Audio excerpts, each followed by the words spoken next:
What's going on, guys? Welcome to the first episode of Pixel Pitch. Why don't you tell us a little bit about the game? Phelan is an action-adventure RPG. It's kind of like a surreal experience. A satisfying, cozy game. An immersive treasure hunter simulator. Is this what I think it is? Oh my god. And so I have no problem putting in $2,000 for this game. Wow. Summon reapers in the grave. We're just throwing money around like crazy. Is that what you're trying to say? Yes. You tell me you did this whole fucking thing by yourself? I did the art, the code. How long did this take you? So far 9 years. Wow. I could ask you questions about gameplay and direction all day. This is cool. If you're looking for a potential publisher, Mad Mushroom, if you want to set up a meeting off stream, we can talk. 3 Goblin Woblin. How you doing, man? Hey. What a shit game. Let me try something. I did that on purpose. Lost come to find themselves. Every era introduces a new type of waste or challenge. Oh, that's sick. The genre's becoming more competitive, but this is definitely a unique take on it. Well, guys, one thing I learned is I wore the same shirt on the first episode as I did today. I had no idea about that, but yeah, this actually is a new episode. Hey, guys, welcome back to Pixel Pitch, episode 3. Very excited to be here. Obviously, we have, as always, our sponsor, Ally, who is responsible for why we're able to do this show. Ally Bank, thank you very much for sponsoring the show. Ally's goal is to become the official ally for creators, which will not happen overnight. It is a long-term ambition and a journey that Ally is just embarking on. From there, we can become better allies to the creator community, educating creators on how to reach their financial goals. Make sure to visit ally.com/creator for more. And today, of course, I am not just by myself, and we have 2 very interesting guests, and I'd like to introduce the first one. I think a lot of you already know him. Obviously, today we are having Tips Out on the show. How you doing, man? Welcome to the show. Yo, super excited to be here, Asman. It's been a long time, and yeah, excited to watch and look over some indie games with you today, and got some awesome checks. How does it feel being back on a stream? I fucking hate it. I'm not gonna. I mean, I freaking hate it. I'm not gonna lie, dude. It sucks. I'm nervous as hell, but no, it's gonna be a good time. Sorry, Ally. Big shout out to Ally, by the way. The #1 creator bank, and we're trying to help them do that. I can't believe I cursed within the first 5 seconds of being on here, but yeah, I'm very excited. It's okay. I'll make it worse. Yeah, just give me 5 or 10 minutes, and it'll be okay. And so, yes, thank you very much. Obviously, Tips, yes. And we also have another guest. You might remember her from the OTK Games Expo, Jan Hoffaker. She was an executive producer on Arcane and also a co-founder of Incredible Dream. How you doing, Jane? Hey, Tips. Thanks for having me on. Yeah, I mean, I'm excited to have you here. I mean, I know that you took like a little bit of a glance at the games before already, and what do you think? Oh my gosh, I'm super impressed. Like the quality and the state of indie games has continued to get better and better, and so I'm super excited to meet the devs today. And also shout out to Ally, because I remember them actually like way back when they were like one of the pioneers for remote banking, and super cool that they're doing this. So really awesome. Yeah, now it makes a lot more sense than it did, and I'm excited too. I just got a little glance at the games. I try not to look at them so I can have the most authentic and like real reaction possible. So I have no fucking idea what I'm looking at, but I do want to explain what you guys have to expect from the show. Obviously, a lot of people have seen it before, some people haven't. So I'm going to go ahead and explain kind of how the show is going to work. Today, we're going to be looking at 5 indie games that are going to be presented by each developer. They're going to talk about their game, talk about what they want, and talk about where they want their game to go. And going back to what they want, we also have money to give people. That's the main reason why people like the show, is we're giving away money. And by we, I do mean we, because the chat is also going to be giving away money as well. Each of us have $5,000, which collectively is $15,000. And on top of that, we are going to have chat vote in a poll at the end of the show. And you guys are also going to have $5,000. Now, we're going to be giving out a lot of this money just throughout the show, or sorry, actually at the end of the show. So we're not doing it throughout the show because obviously this was kind of a response to feedback we've received. And we will be giving out the money at the end of the show after we've seen everybody's presentations, we understand everyone's asks, and everybody's able to see which games we have to look at. So anyway, I'm pretty excited. How you guys feeling? Let's see some games, man. Can't wait to get started. Yeah. All right. Well, I mean, let's just get into the show. All right. How about that? We've got the first game, and it's going to be called Waxheart, and we have Michael Wolf, who is here to talk about his game. How you doing, Michael? Welcome to the show. Hi. Super excited to be here. Oh, nice picture you got in the back. There you go. He's got the ambiance and everything set up. I love it. Yeah. Are those candles on the other side of you? Yeah, we used them at our GDC demo booth, and we decided to throw them out here. It's really fun. Are they real? No, they're... That's probably a good thing since it's on the bed. Yeah. yeah. So a bit of a positive. So Waxheart, why don't you tell us a little bit about it?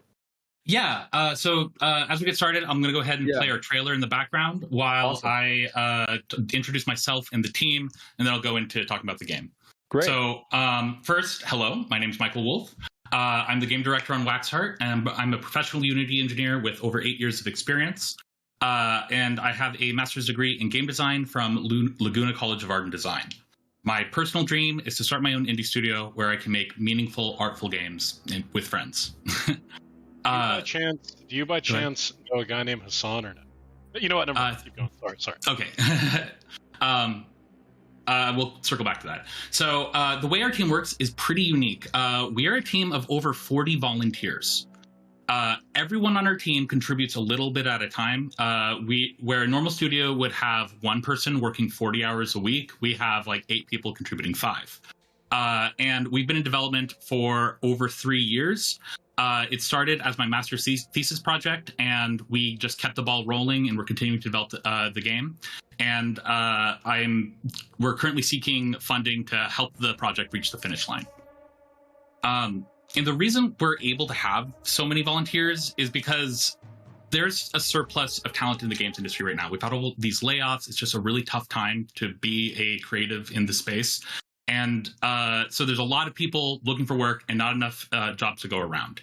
So, we can't pay anyone. We don't have any funding, but we can try to help each other find that paid work. So we tell people, hey, come work with us, get some work experience, credits on the game, content for your portfolio, no NDA or non-compete. And we encourage everyone to continue to apply for paid roles as they work with us. And I'm happy to say that this is working. I'm proud to say that there's at least 15 people who have used Waxheart to land their first industry jobs. And I'm just super happy about that because whether this project, reaches the finish line or not, we're putting good out into the world. So I wanted to share that as we got started. And now let's just go into what the game's about. Okay. So Waxheart is an atmospheric horror puzzle adventure where you play as a little wax boy with a lantern for a heart, journeying through a dark, ruined world in search of his lost memory. So what do I mean by an atmospheric horror puzzle adventure? Well, if you've ever played the Playdead games, Inside, Limbo, what we're looking for is like the mood, the atmosphere of these games that are just really, they're difficult to describe. I find them captivating.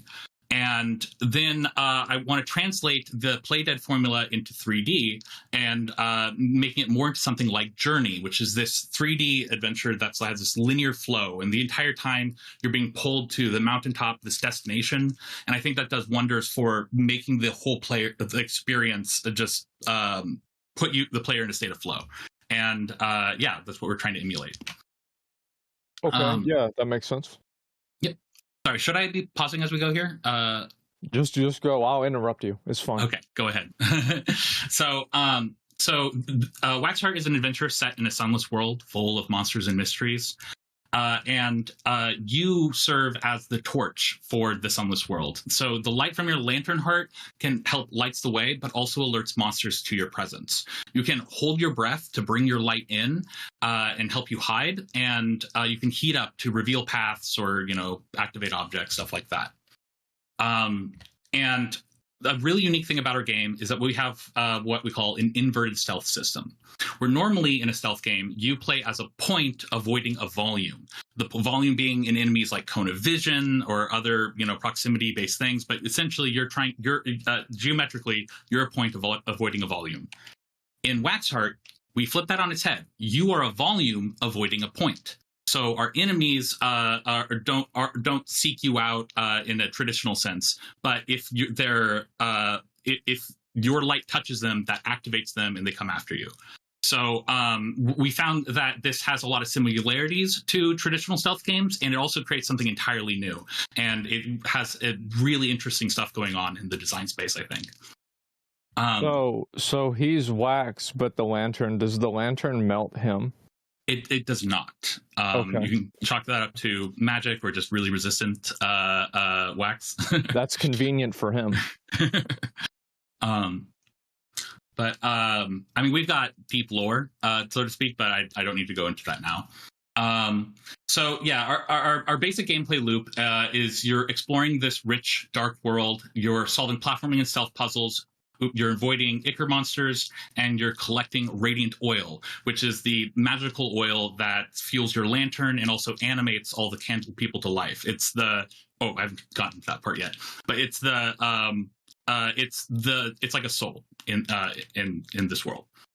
So that fundamental gameplay loop, you're exploring an area, solving stealth challenges or platforming challenges.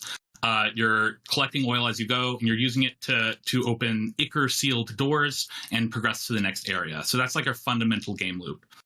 And these puzzles tend to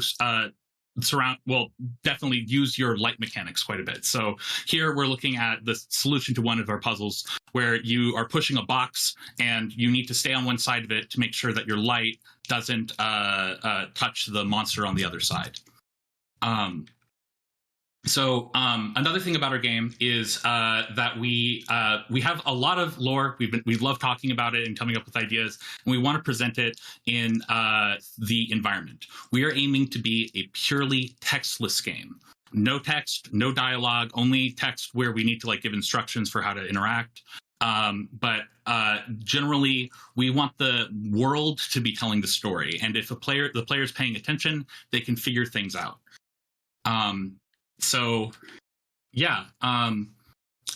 Just a little bit more about the world because I can't stop talking about it. So it's a world populated by candle people, the sentient beings made of wax, and they're animated by the burning wicks atop their head. And in the center of this world is what we call the sun tower, an artificial sun full of that oil at the top of it. And it's the world's primary source of light and life. And not long before the story begins, the sun tower is shattered, the world's cast into darkness, and this corrupting Ichor spreads through the population, warping them into cannibalistic horrors. You can call them zombies. And they're all trying to eat each other's oil and live as long as they can. And so the story begins as Waxboy wakes up from a long sleep, guided by a dream of a memory to the broken tower.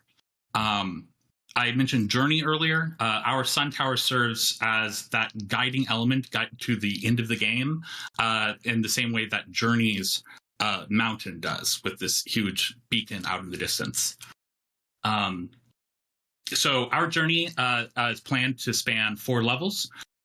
First, the Ruined Village, which is encompassed in our demo that we have on Steam. It's about an hour of content.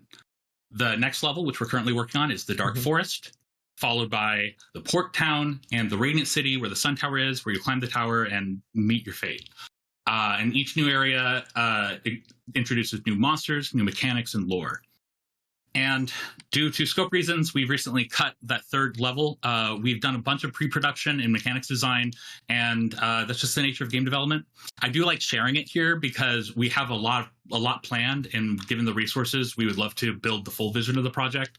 But you're trying to normalize cut content? Yeah, I want to normalize cut content. There's a lot that we're going on there. But yeah, so that's the gist of the game. I believe you guys could also check it out on. You might have demo stations ready. But our general development plan looks like this. So progress so far, we basically spent the first year in pre-production and prototyping, followed by a year of demo development, where we focused on getting our Steam demo out the door. And now we're focusing on production of the second level. So you can find the links here. Our current focus is that dark forest level, and we're also focusing on improving our visual fidelity. We know that in order to kind of compete with our contemporaries and to be taken seriously, we need to really bring our art visual quality up, and make it look less student project. But it kind of is, though, right? I mean, it is. You said it is. And how's the reception to that? To you take, because that's like such an interesting approach where it's basically a crowd-funded or crowd-sourced game in a lot of cases, right? Mm-hmm. And so, like, how does that work? Like, let's say somebody comes in and their style is a lot different than somebody else's. How do you reconcile that? That's a great question. There's a couple of things going on with it. Is one, when we're bringing people aboard, it's like, hey, we have like an art Bible. These are the way, this is the way things look. We have like color choices. In pre-production, we set up this art Bible to create a guide to help our artists keep a consistent style.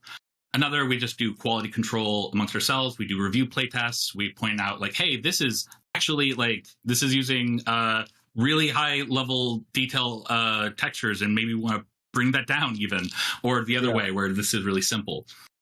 But basically it's a refinement process, and we help guide our team to get the style cohesive. Okay. Yeah, I think that makes sense. And so this started only in 2021, is that right? Yes. Wow. Okay. And so you're thinking about having it finished by when? Next year? So it depends a lot. There's a lot of timelines that we have, but essentially we're aiming for, without funding, we have about 2 years of development in front of us. I'm not going to kid myself.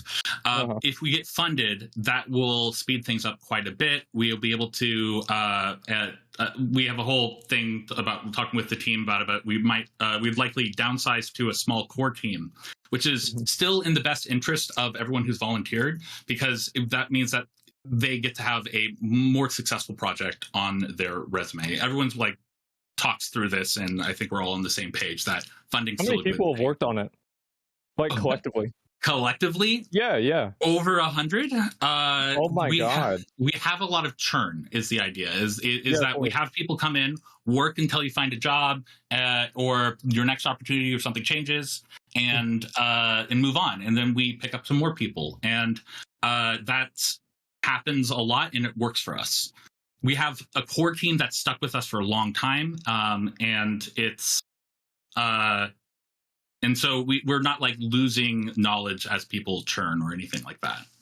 Okay, so you have kind of like I don't know, it's like if you played an MMO, right? It's like you have an officer corps, but you get different raiders and different people coming in and out of a raid regularly. Okay, all right, yes, I understand that now. And so, okay, so you've got, and how many people are really in that core team, and are they getting paid? How does this work? So we do have cases where we have independent contractors, or there's certain like key members who they can't work on the project unless we have some kind of paid arrangement. And that's the exception. The general rule is that we're all volunteers. Our core size is around 12, I would say. It comes and goes. Sometimes a core member will need to leave for a while, stuff like that. We don't like to designate and give people a label of core, but we do have, our production team. We have our leaders. So like our 3D art team leads. We have our audio team leads, stuff like that. Okay. Yeah, it makes sense. I actually have a question. So out of curiosity, you talked a little bit earlier about some of the inspirations that you've drawn from in this game. Who's kind of your target audience? Are you looking for kind of that core, like golden cohort of people that play puzzle games or people that play stealth games? Talked a lot about like IP development, which is something that Jay knows a lot about. Is this something that you're looking to expand into like a greater universe and then build sequels to, or potentially leverage the IP into other genres? Like, is this kind of an isolated experience for a small audience, or are you looking to kind of branch out into larger audiences and take this lore and apply it to different genres? That's a fun question. There's a bunch of different parts of that. I'll first answer the target market part, which we have on the slides, which is we're looking for people who really value these or like art house single player experiences. Basically, people who are fans of the same games I am. Generally, this can. I don't think there's an easy give any kind of like demographic range for this, but I do know that people who enjoy the indie scene is the high level of that. We also know that we have a little bit of an overlap with horror fans because we are in this area of horror. We're not like, Five Nights at Freddy's or anything. We're not jump scare, but people who really enjoyed that kind of aesthetics, I think we have we appeal to them. To answer your other questions about like long-term plans, we are trying to keep our ambitions simple because it's already, a multi-year project. So basically, I'd be happy if the project can generate any kind of revenue once released. If we're looking to expand the IP further, our team jokes about Wax Kart. As a racing game, but that's a joke. We don't really necessarily plan a wider version of this, though we have talked about sequel ideas where we're just dumping a lot of the ideas that we know we were not going to be able to get to. There's ideas about basically doing the whole story again because I guess spoiler, there's like a whole world cycle involved with this, and it could be another version of that world cycle as a sequel. So you talk about the lore and the world cycle. Obviously, reminds me a lot of Dark Souls, and so you're talking about how like the light was like destroyed, and then now like the people that are like the zombies are trying to eat each other. Yeah, essentially, I like to keep the symbolism in a abstract state, so to speak, because I think a lot of people look at the symbols and pull their own meaning out of it, and I don't want to be prescriptive with how you should interpret our metaphors. Okay, yeah, but you don't want to give it away. Well, what I'm asking is like, so you have like there's like a delineation between like the monsters in the game and probably other normal NPCs, right? Mm-hmm. Did the normal NPCs ever cannibalize each other? Well, at this point in the game, I think there's only one normal NPC who's it's the idea is that everyone has slowly been corrupted over time here. Okay. So yeah, I wouldn't say the normal candle people cannibalize each other. I don't think that's the case. Okay, yeah, I just figured I had to ask that. Yeah, that's interesting. Okay, all right, continue. Sorry. Oh, I have questions too, or are we? I don't know if I can interrupt too, but I was curious because earlier you mentioned this started as a master's thesis of yours in a project. Like, what was the master's thesis? Was it the volume versus the point? My thesis is about immersion and specifically game feel. So there's a book that I actually keep on my desk here called Game Feel by Steve Swink. And it really talks about this sensation of, to try to put it in the simplest terms, because, like it's a whole thesis essay, right? But the simplest terms would be that when you are playing a game, it's much like when you're maybe driving a car or piloting any kind of vehicle, where the character that you're controlling is an extension of yourself. And if somebody bumps into your car, you don't say they hit my car. You say they hit me. And it's because the vehicle becomes an extension of your senses, and in some sense, an extension of your identity. So with that, a game character fills that same effect, where they are your vehicle in the digital world. And what my thesis pays attention to, and where my empirical research is in ways to maximize that immersion and basically find ways to amplify how much you feel like you're like in this world. What I found in my research is that having the world react to your presence, just the act of walking through it and having things change as a result, has a really really dramatic effect on how immersed you are. So in our game, we had these little candles in the environment, and when your light touches them, they ignite and they chime, and we treat them like our coins in like a Mario game. Like they kind of pull you through the experience. You're collecting them by lighting them. And we find players, A, really like collecting it, and it engages them a lot. But B, like with and without the candles, we saw people self-reported much higher degree of immersion when the candles were present in the game versus not. Am I making sense?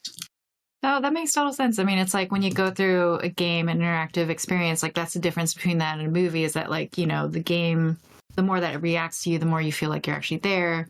It's also similar, like, you know, I remember way back when we, you know, early RPGs, JRPGs, you would talk to the same NPC, it'd be the same dialogue tree. But like nowadays you can have more interactive dialogue and just sort of those differences. And I think that acknowledgement that you're actually in the game definitely does matter. Oh, that's super cool. I mean, the only other thing I wanted to mention too at this stage, and I'm sure you have a lot more to show us, but like I'm glad that you mentioned Limbo and Inside. Those are like some of my favorite games, and like I think it's smart to keep it like no words. I think the biggest thing that Playdead did was like they took the platform genre and then they like built immersive storytelling just from the action of playing through the platformer. You don't really deal with dialogue trees. There's no decision making, like narrative branching decisions that you're making in the game, but like it's just like you kind of go through the different scenes and the environment kind of unwraps around you and kind of reveals what the story is, and you kind of get a sense of it without being told, which I think is really the magic of it. And like I wonder, I can't believe that you're doing this with like 100 volunteers, because like I think one of the hardest things in trying to create one of these pieces is trying to do that through line of that artistic vision. And I feel like, you know, it must be really hard passing that between a lot of different hands. Yeah, it definitely is.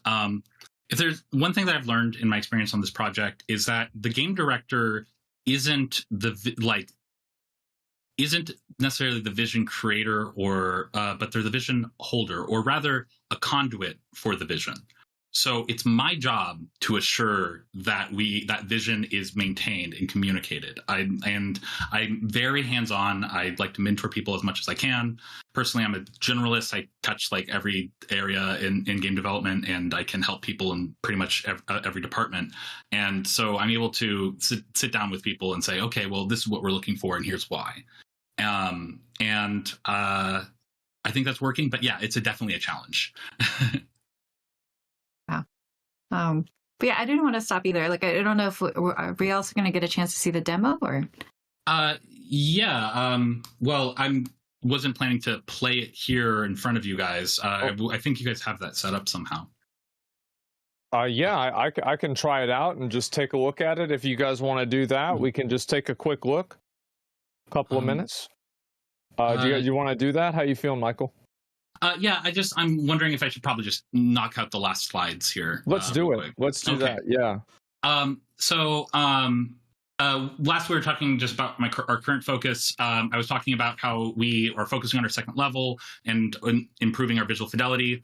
Also, simultaneously, we're reaching out to publishers and investors. We're hoping to secure funding, like I kind of talked about. At the same time, though, we are hoping for the best and planning for the worst. And our development roadmap is built assuming that we don't find funding. We know it's a really difficult time right now for both people to find work and also for projects like ours to find investment.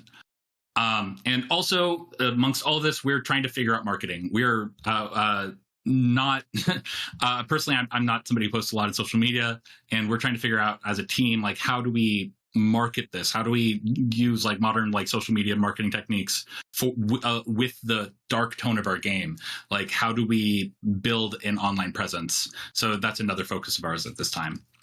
My last slide here is about our the ask. Basically, any funding that we receive from OTK will be put towards recurring development services and costs. So basically, we've had our Trello, our task management system for like the last 3 years, recently changed the pricing model from essentially free to $5 per user per month. And nobody's ever done that before. And now we've gone from basically being really like light and low cost to having a minimum $2,000 a year, but like expense for the project. So this is that's where any funding would go at this point. Now, if we do have additional funding, we would probably look at making an updated trailer. The trailer that we shared earlier was made with a much older version of the game. Art quality has improved quite a bit. We've also learned a lot more about making good trailers. So that's also where we would allocate funds if we should we have that. And that's it. So yeah, thank you guys. We can head over to checking out the demo. Sure. Yeah, that sounds good. All right. Well, as I'm doing that, I can just go ahead and pull it up, take a look at it. Let's make sure I've got it. Are we good, production, to just take a look at what I'm doing? Okay, there it is. So press shift to heat up. Mm-hmm. And I think maybe the game... Oh, hold it. I thought I pressed it, and I that's good. Yeah. So speaking of not reading, so what made you want to get rid of all the words in the game and make it to where you don't have to read? Because I really appreciate that. Yeah, it's really I think stories don't need to. They can, I guess you could say, transcend language barriers. Really, yeah. I'm looking at the things I like and noticing things I like about them. Mm-hmm. So I like Inside and Limbo and Journey and a lot of these games that are just really right. Like that. You'll also see it in, I think, Animal Well, which I just played recently. It's just the style of game that I appreciate, and so does my team. And so there, right there, if I take a look at that, that's the kind of like, it's literally like the North Star, right? Yes. Okay. And what the audience didn't see here is when you boot up the demo, we have this little this intro cinematic. And that cinematic, basically, the goal of it is based off actually Little Nightmares 2 does this really well, where you put a question in the player's mind. You say, "What is that thing?" And that's it. And then throughout the experience, you're looking for answers to that. And Asmongold, I'm noticing you do a thing that I've seen recently in playtests, and I'm going to try to do a better immediately job. go the way that I'm obviously not supposed to. Is that what you're talking about? Yes, and I've noticed that recently, and I'm like, oh, okay. So what I worry about is players getting lost after we made other changes to this area. So I'd probably add like a camera that helps you refine like where you need to go. But you found where you are, so. Oh yeah, no, I intentionally was doing it wrong. Okay, so yeah, I think all of this makes sense, and you're kind of going to be going through different puzzles, figuring different things out, obviously, and then over time, you're going to be able to, I guess, probably make it over to hopefully at least that North Star at some point. And there's a jump, there's probably going to be a degree of platforming, I'm assuming. Yes. We do platforming challenges. We have some really, kind of interesting, how do I put it? Our platforming follows some very different conventions here. Oh no! Okay, you're out of bounds. Yeah, I know. Maybe I can get in the little box. Yeah, there it is. Oh boy. Recently we put these like snow piles up against the wall, and they're walkable. So we're trying to. Yeah, it's just the nature of development. This is also an old build at this point. We would probably already fix that. Okay. Yeah. Well, I think a lot of that makes sense, absolutely. And so what I'm kind of curious about, right? I mean, now I've just, taken a look. I don't want to go through everything right now. What are you looking to ask us for? You came on the show. What's your ask? The ask would be for, for starters, just being on the show is already huge for us. So I really appreciate that. Thank you. And if you guys were willing to invest in us, we'd be looking for around 2,000 to help pay for at least another year of development services. Really, I would leave that to you. That would be huge. Basically, every additional bit helps us cover the cost for the next 2 years in front of us. But I guess the minimum, or not minimum, but what I would be asking for is 2,000. Okay, great. All right. Well, yeah, I think it's definitely an interesting concept, like being able to make a game like this. I think that in a way, like the way the game is being made, I find to be very, very compelling, almost even more so than the game, because it seems like, oh my God, having 100 people working on a game like this, it's like, that is a crazy undertaking, in my opinion. Mm-hmm. So I applaud being able to handle that and do all of that, for sure. Thank you. Oh, absolutely, man. Well, anyway, there it is, gentlemen, Wax Heart. And if you want to take a look at the game, it is on Steam right now. The demo is about like how long? Probably like an hour or so, playable demo? It's about an hour, yes. Okay, great. Yeah, so again, guys, Wax Heart, you can take a look at it, download the demo right now. And Michael, thank you very much for coming on the show, and I really appreciate it. All right, thank you, guys. This was awesome. Awesome, man. All right, I'll see you later. Kind of neat. Like, I liked how the snow was melting as you were walking through it. Yeah. I mean, I was worried whenever I saw that. I was like, "How's the dude not melt?" But I guess snow. It's probably easier to melt that than the other stuff. Yeah, exactly. Oh. Do you think he ate his candle brethren? Is that how he's super strong? See, that's what I wanted to know, right? Is like, what if you could, there's like some sort of like life steal component where like you kill another one and then you get their candle and it gives you more health. Like, that's what I was thinking. Like, it's like, obviously this is like, the story for this is like very much not one for one, right? But like there's a lot of parallels to Dark Souls, and I'm like, okay, maybe I can see what we're doing here. But yeah, I thought the whole idea of it, like it's one of those games where like the gameplay of games like this I'm not really always that excited about, but like the premise of the games and like the story of them can usually be interesting. Yeah, maybe if you pitch in some money, you can convince him to do a different route for the game where you can join with the Icker and start eating everybody. Yeah, exactly, like the cannibalism route. No, I think that's a good idea. We do have, obviously, a number of other games. We have 4 more games. We're going to go ahead and get on to the second one here. And this game is called Peppered, and we have, oh my God, I'm going to mess the name up. I hope I don't. Vasily Most, is that right? How you doing, man? Welcome to the show. You know what? It could have been worse. According to the internet, my name sounds like Vaseline Moist, and you were so close to saying that. Yeah, I know. It's fine. I really, really had to read it 3 times to make sure that didn't happen. Welcome to the show, man. How you doing? Thank you for having me. I think I'm fine. Hello, everybody. My name is Vasily Most. I'm the creator of Peppered, an existential platformer in which you only have one shot at everything. This game is a passion project that I worked on for years in a dev team that consists of 2 people, which is me and my wife, Natasha. Oh. Here she is. Hi. So, without further ado, I believe we should just watch the trailer and then I will explain in more details what this game is even about. How's that sound? Let's take a look at it. That sounds great. Let's go.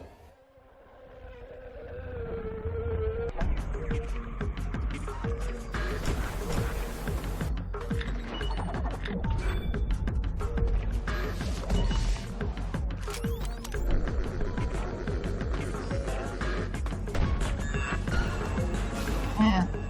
Art.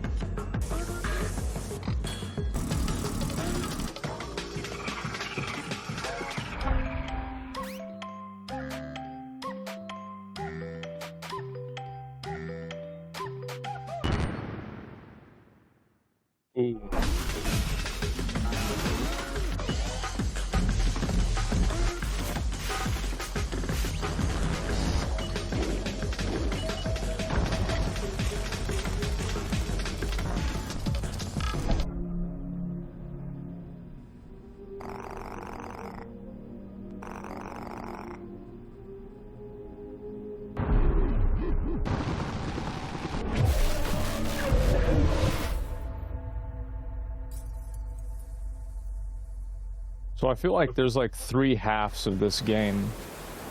Oh, surprise me. What are those? Yeah. So you've got obviously the first half, which is an arcade game that is like, like a game that probably a lot of us grew up playing. You put quarters into the game. I guess you can't put quarters into this one for an extra try. But basically, right, you've got the second half, which obviously is the office simulator on hard mode. And then the third half is a existential crisis. You are wrong on all three. Thank God. Okay. So, Sorry. so it's an all right. So how do I explain the game? Basically, it's a game in which every choice, every boss battle, and every failure impacts the branching plotline and determines how the story will go and how will it end. And when I say the game has branching storyline, I mean it branches out heavily, taking you to unique locations with different characters, stories, sometimes completely changing the gameplay mechanics. Hence, you saw The Office that didn't look like anything from the rest of the game. Right. So, it's, before anybody asks, no, this is not a roguelite. It's more like a, what was that game called? Stanley Parable. Set pieces in which your actions and your performance influence how the story will go. So, basically, the game works like a 2D platform would. So you jump, you dodge obstacles, you die, and scream at the computer. But the hook is this platformer strings together a bunch of curveballs that I throw at the player.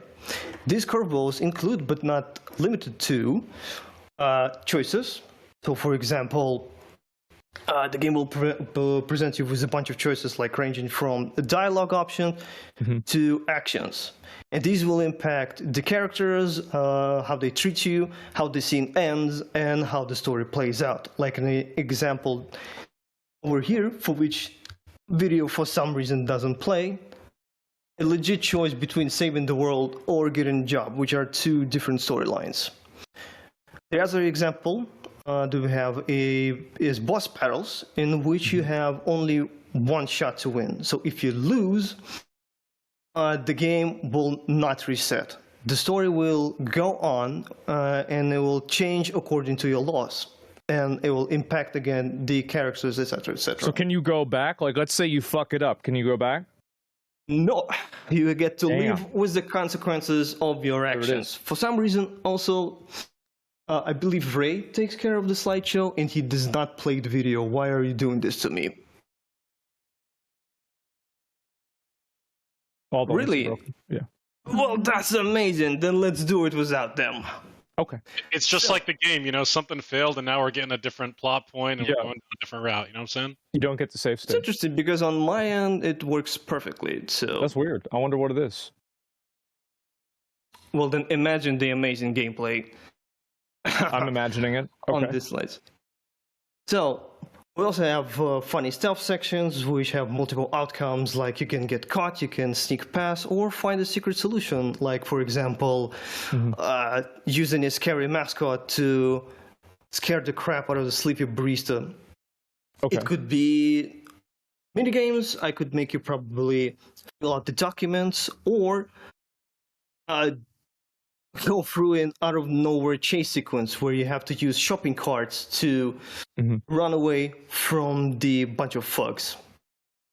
And all of this, depending on how you do, it all loops back into the branching storyline, and it affects how it goes and how it plays out, basically. I got a question.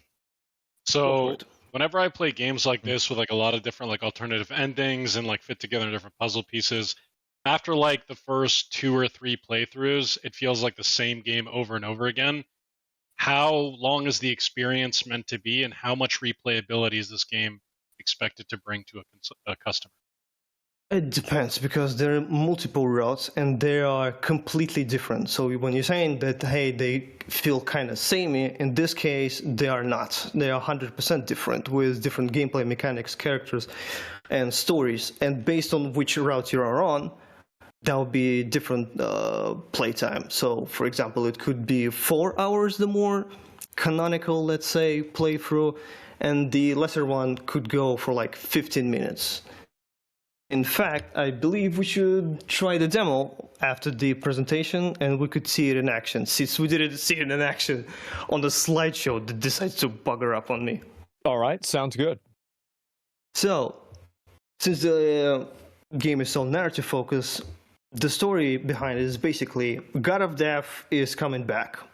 Seeing apathy in the face of the doomsday, an office intern decides to save the world themselves. And the world responds by calling the police hillbillies and media, which all brand them a terrorist.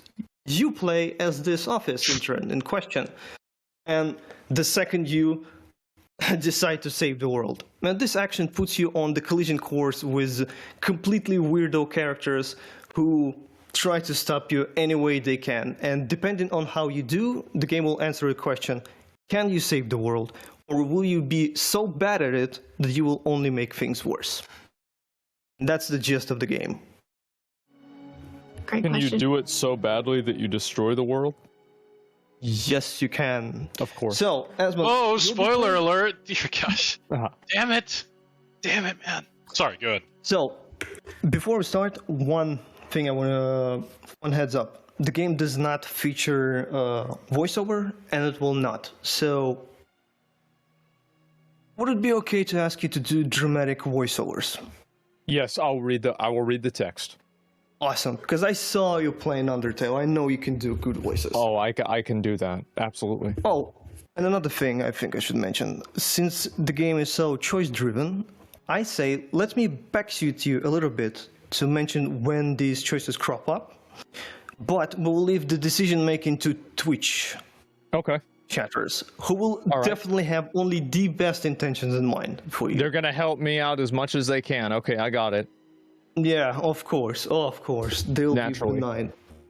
All right, then turn the volume up and let's do this. All right. Oh, shit, we're going to play. All right, here we go. Make sure I got it ready. Guys, I'm not sure that I have the parsec thing is not working for me. Yeah, I'm not into the... Yeah, can y'all put me in there? There we go. Okay, all right, we're good. Okay, all right. So, we're here, and new game. Alrighty? Let's Are go. you sure? You're using a keyboard? Yes. Nice. Is that a problem? I don't know. You could use whatever you want. Okay, all right, we'll find out. Am I sure that I want to start the game? Yes, I am. Okay. I can't. Wait, I can't. No, I'm not. I can't. Doesn't let me change from no. Okay, all right. I'm just gonna. I guess I'm not sure then. What do you mean it doesn't let you? It actually doesn't. Oh, so the arrow keys don't let me, but W and S do. Okay, never mind. I thought this was some kind of like philosophical trick. That would be a great That'd be idea. clever, yeah. Just not really lets you play, sort of spite.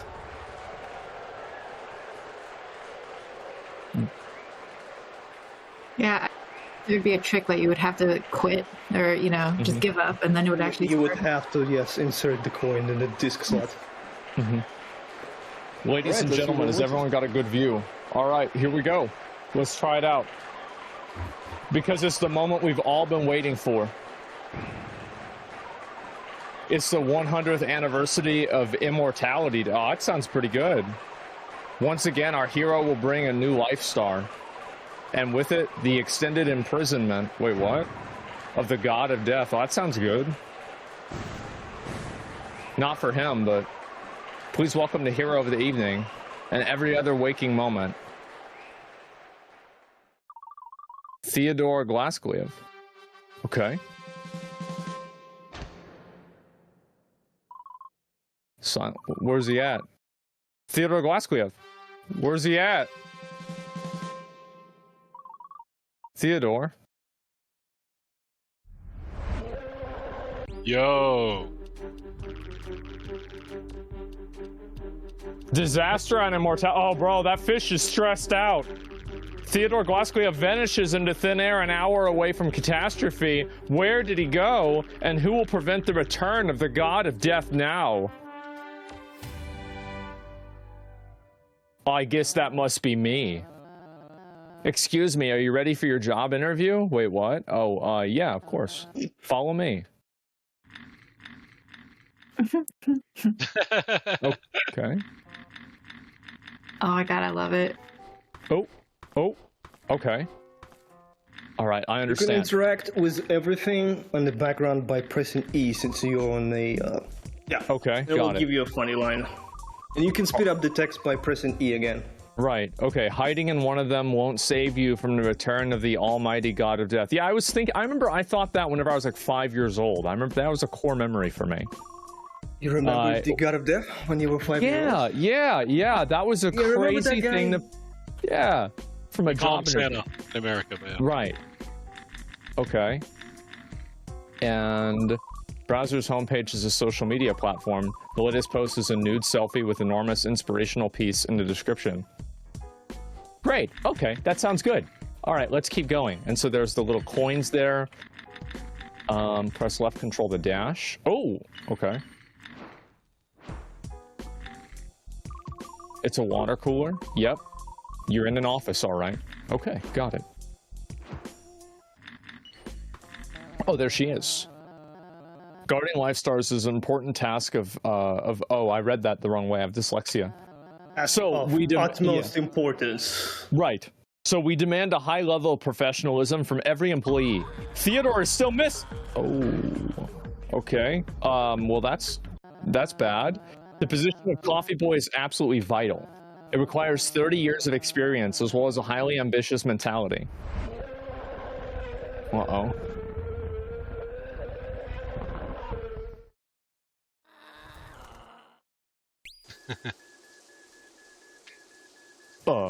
Okay, so implore, we must do something. Dismiss. I am not bringing this up until you do. That sounds like what you go for, Zach. Yeah, exactly. That's like fine. Ignore the problem till it goes away. Yeah, exactly. Yeah, ignore problems until they go away. It works actually. Don't let anybody ever tell you that ignoring your problems doesn't make them go away. There's tons of problems that you can ignore and they'll go away. Happens all the time. Like, for example, I ignored my teeth and then they went away. What do you guys think I should pick? Dismiss. I can see. Dismiss? I cannot actually see the chat, so. Okay. Everybody goes dismiss. Oh my god. All right, let's dismiss it. It's not a big deal. Who gives a shit? I won't. All right. So here's the important bit. This is where the story takes a huge, basically, branching point. So if you take this coffee test, you will become the slave for the company for years until one of two horrible things happen to you, and the game will end in 10 minutes of it just making fun of you. Or you can try to be a hero and steal the life star and try to save the world yourself. You will free yourself from the office chair, you will completely change your gameplay mechanics, well, unlocking the main moveset and whatnot, and the story will go accordingly. So, your call, what do you want? You want a funny office route, or do you want to be a hero and see how you do? Let's be a hero. How about that? What does the chat have to say about it? Depends. Are you being paid overtime for it or no? Well, let's see. I won't. Here, take this coffee cup. Press E. You can't run. Oh, you tried, but the elevator isn't working. Perhaps there's another exit. So I could... bro, I'm gonna just... Damn it, I can't get out. I can't get away from this. I love that animation. It's so good. What do you mean put out a fire with water? You can't make decisions without properly thinking it through. You should really think about the meaning of the responsibility. Okay, can I just like push this guy? I mean, he's right next to the water. Like, he doesn't. We throw him out the window. That's a good idea. Okay. Oh, it's funny you should mention that. Oh. Excuse me. The balcony's off limits. Fuck that, bro. I'm gonna get this.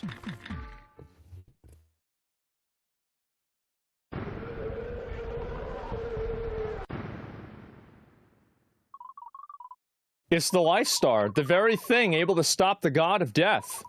Completely unguarded. How convenient. Please step away from our only hope of survival. Look, we have a plan, all right? Make the coffee, and then do absolutely nothing until Mr. Theodore arrives, which will be any second now, even though he's 6 hours late. That sounds like waiting for S-Fand. And we can't contact them. Oh, man. So... And the god of death is almost free. Alright, think fast. You either convince her or not. Two different outcomes for this scene as well. Be carefully. Demand or reason? Give me the star or I'll take it by force. Give me the star and I'll stop the god of death myself. Obviously it's demand. Yeah, it's not even a question. Okay, we're gonna go with this. Tell me, where do you see yourself in 10 minutes from now? Because I see you getting whooped out of here. Behold, my stupid... Wait, what? I love how everybody picked the stuck-up bitch voice for these characters, like just automatically. Absolutely. Hello, security? We need a delinquent escorted off the premises. Press left control. Oh, nice. Fabulous. All the best in your employee's employment search. Wait, what? I'm in a... Oh, yo. The chair battle? Oh, I have to knock her off. I get it. It is a chair battle indeed.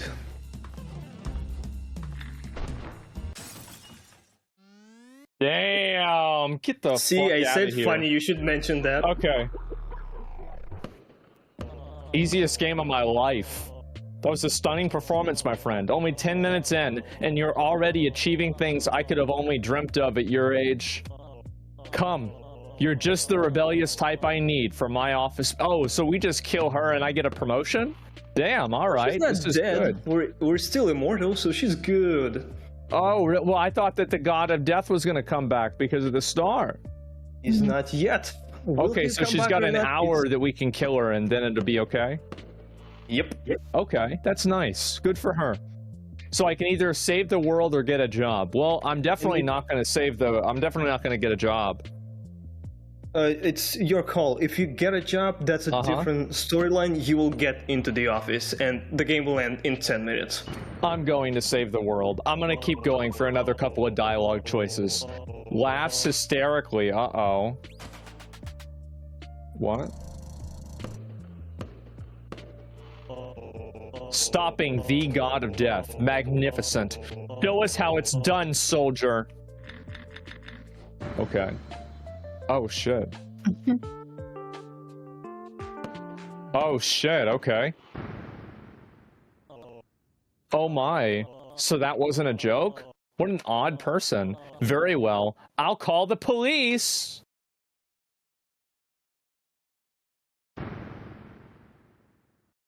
There were two different endings in the office section, by the way. Really? Do I get promoted in either one of them? You do. Oh, okay. Wait, oh shit, wait, I'm in the actual game now. Okay. Yes. Welcome to the actual game. Okay. And it gets more and more demented as it goes by. Oh, that was what I was hoping for. Okay. I can't believe it. First they moved my desk outside, and now the end of the world is happening. Did I misinterpret my horoscope? Ooh. Dude, who did the writing for this? It's so good. I did the writing. Before I decided that I hate my previous job, I was a director, screenwriter, and video editor on various projects. And then I decided that, hey, I want to make video games instead, because I love storytelling, and I think games have amazing potential for it. And what's the story about a strawberry with a gun in it? You'll see. Okay. Chief, suspect located. They now did what? call the police now, didn't they? Yeah, that guy looks like a furry. Follow procedure. YES. Evening, suspect. Officer Makeda, Abyss Patrol. You match the description of the star thief. Have to detain you for a search. Am I under arrest? Give your... Not yet. What's your badge number, officer? Inhales angrily. Chief, is an arrest possible without proof of warrant? It absolutely is. I've seen enough videos on Live Leak. No. Rules are rules. You're free to... Oh. See, it's a complete fiction. You're fine. So this is... Yeah, this was not in America. Okay. But I know that you stole that star, and once I find evidence... What are you talking about, man? This is clearly San Francisco. Actually, well, yeah, that might make sense. I will legally be obligated to kick your ass. Oh, damn. Okay. So she needs a proof. Remember how you pushed the lady off the rooftop? Right. Yeah. Yeah, that's gonna come back to bite you. Oh, really? But you didn't clean up the scene? You didn't go back to No, if you manage to convince that lady, she wouldn't have fought you. And hence, yeah, she but if would you not pushed her off, told that'd you. be- Yeah, go ahead. So, yeah. She will now tell the police about you, which we will see in a couple of stages. No, bro, she'd be dead. She's What do you not. We're mean? still though. You're not dead. You fell just the same, didn't Because you? I jumped, I didn't have a chair fall on me, you know? She still has her chair right there. I see 2 chairs, don't you? And one of them reeks of perfume. Who might have owned that one? So I go to the office chair and it says these shackles no longer bind you. Not that they ever really did. True. I'm a free man. This chair reeks of perfume. That's what you said. Yeah, it makes sense. Damn, how'd you know that? Okay. All right, well, I can go through and play a whole lot of this, but I think that a lot of the chat, I mean, I'm going to be honest, I think the chat's getting mad at me. I feel like a lot of them really enjoy this game. They really like it a lot. They want to They getting mad at you? Yeah, they're getting mad because they're saying I'm doing spoilers. They want to try it out themselves. Free demo available right now on Steam. So it's available right now on Steam. There's 4 different endings in the demo already. And including... Oh, go ahead. Yeah, including like boss battles, puzzles, and whatnot. Go see for yourself. It's really stupid. But if you're lazy and you don't want to play, you can go on YouTube and check out. We have a couple of Let's Plays by Manly Badass Hero, Whist, Alpha Beta Gamer. They do have outdated demos, but it's still, the writing is there. So if you want to see the funnies, go ahead and watch it. Like the funnies. Out of curiosity, where did the name Peppered come from? Oh, didn't you say you don't want spoilers? You were the first one to tell me. Okay. We'll leave it there. Okay. So what was the inspiration for making a game like this? I mean, have you seen the world lately? Okay, yeah, that's what I was last thinking. 4 years at least. Yeah, I think that makes a lot more sense. There was no shortage of inspiration and existential dread, so therapy costs money, but video games make money, so here I am. Well, speaking of making money, what the fuck do you want from us? I want from you a whole $5. Okay. I'm not joking.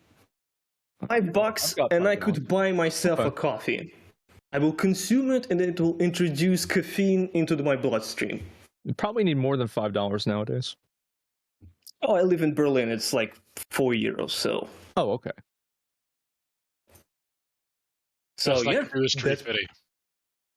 What? Nothing. Jane, what do you think? How much more of the game do you have to finish? Like, is it done? It's looking pretty good.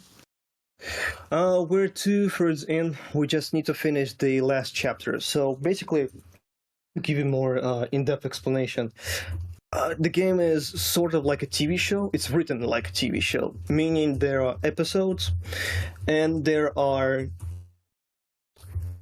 a core cast of characters in which we delve into more deeply as the story goes by. Atmospherically, I would say I'm aiming it to be like a mix between Undertale and BoJack Horseman. So it starts off zany, it's funny, and it gets really depressing as it goes by, as we delve into more heavy topics.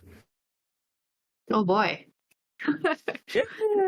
That's exciting. Okay. So are you planning to do like an episodic release, or is it sort of like once you have the full third finished, it's like that's it? I would love to give it full. It's my belief that it's better to release games full, no DLC, no strings attached. You got it and that's it. It's full experience. You don't need anything else. It's amazing. Agree. And so you mentioned Natasha. What did Natasha do? Like, who did the art and animation? It's gorgeous. I love the pixel art. Love the Natasha. animation. They're saying you did amazing. She can't hear you because I have the headphones on. Yeah, she is the art director of the game. She draws art, she makes animations, and she listens to me drone on endlessly about all the plot twists and characters and whatnot. That's amazing. How long have you been working on the game? Oh, sorry, Jen. Go ahead. Oh, no. It's a good question, actually. Yeah. How long have you been working on it? It depends, really. Like full-time, I'd say it's been like 3 years, 2 years. And with Natasha, it's been 5 years. But if we count in the moment that I decided I want to make video games and I started learning my way around like game engine and whatnot, 9 years. 9 freaking years. I was 20 when I started this game. Wow. I guess okay, so like I feel like this is your first like big game project, right? Or your first game project in total?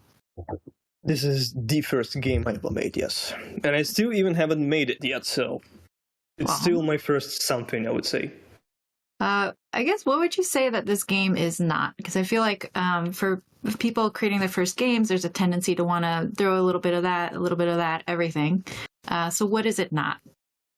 It's definitely not like your Dark Souls heavy, lots of system type of game, whereas there's a lot of intricate system. It's at its core, it's pretty simplistic, but it's the presentation that makes it count, and the story, and the fact that I believe that having no chance to redo your mistakes and game going on and on and on, accounting for your every failure is way more immersive. So I'd say it's mechanically not complicated, is what it's not. It's simple, but it works. It's stupid, it's funny, and at times depressing and sad. And hopefully it will make you feel things. I see. No, it's a that was awesome. And then do you have like a price point in mind? Like how much as a complete game thinking about? I'm thinking like $15, maybe 20. Pretty reasonable. When's it gonna be done? Yeah. It's either by the end of the year or Q1, Q2 of 25. Okay. All right. Pretty cool. Any more questions? I'll be happy to answer them. How many? I didn't want to interrupt somebody for the 15th time, so that's fine. Okay. Go ahead, Jane. Sorry. How many endings or how many possible different combinations did you do the math? I think right now there's like 8 in total, and there will be more. 8.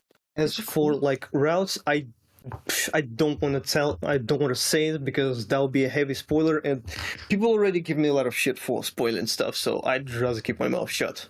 Yeah. It's super cool.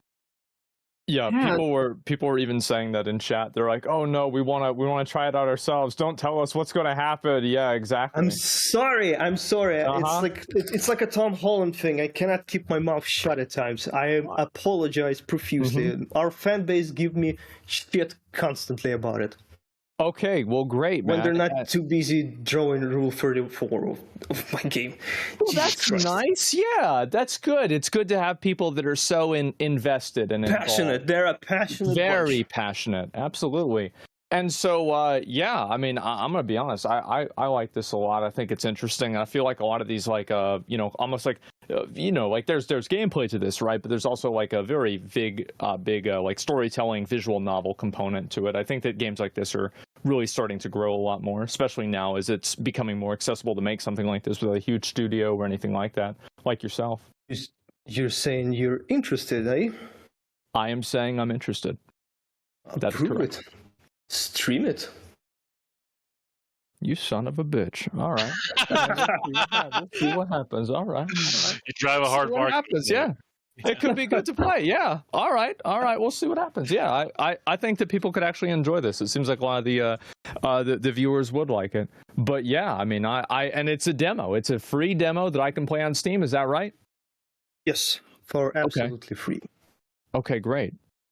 Awesome. And so, yeah, anybody, guys, we can have a link in the chat for Peppered. But if anybody else has any other questions, we can go ahead and move on. You guys have anything else you want to add? One thing I'll say, Vasily, is, I think your vision for this game is super awesome. I think just stupid, fun, pointless games like this are there could always be more stuff like that. And I love your spirit. I love the fact that you're working on this with your partner. I think that's super cool. And yeah, man, this is something that, I don't know how you feel about this, Zach, but I'd love to perhaps have a sidebar conversation a la Mad Mushroom with you, maybe down the line, Vasily, if you're interested. Thank you. Fun fact, speaking of working with a partner, working on the game is how we met initially. So really? Yep. I called Natasha initially to work as the art director for the game, and 3 years later, she proposed. Wow, well, So- good for you. Damn. I'm not sure why I'm telling you this, but I can talk on 4 hours anyway, so feel free to stop me at any moment. Okay. All right. That sounds awesome, man. Yeah. Congratulations on that. And all right. Well, great. I think obviously, Thanks for having me. yeah, of course, man. Thanks for coming on. I had fun. Love to see the I had game. fun. Well, hey, how about that, guys? Did you guys have fun? Did you guys like the game? The game is Peppered. Take a look at it. It's on Steam, a demo. If you guys want to take a look at it, and thank you again, Vasily Most, for being on the show. I appreciate it, man. And so, yeah, what'd you guys think? We forgot to ask him what hair care products he uses, Asmund. For you, not for me, but for you, of course. I really need to. Oh, I've been thinking about that every day. It's been bad, man. It's been real bad. But yeah, speaking of existential dread, you know, nothing starts that off like balding. What do you think, Jin?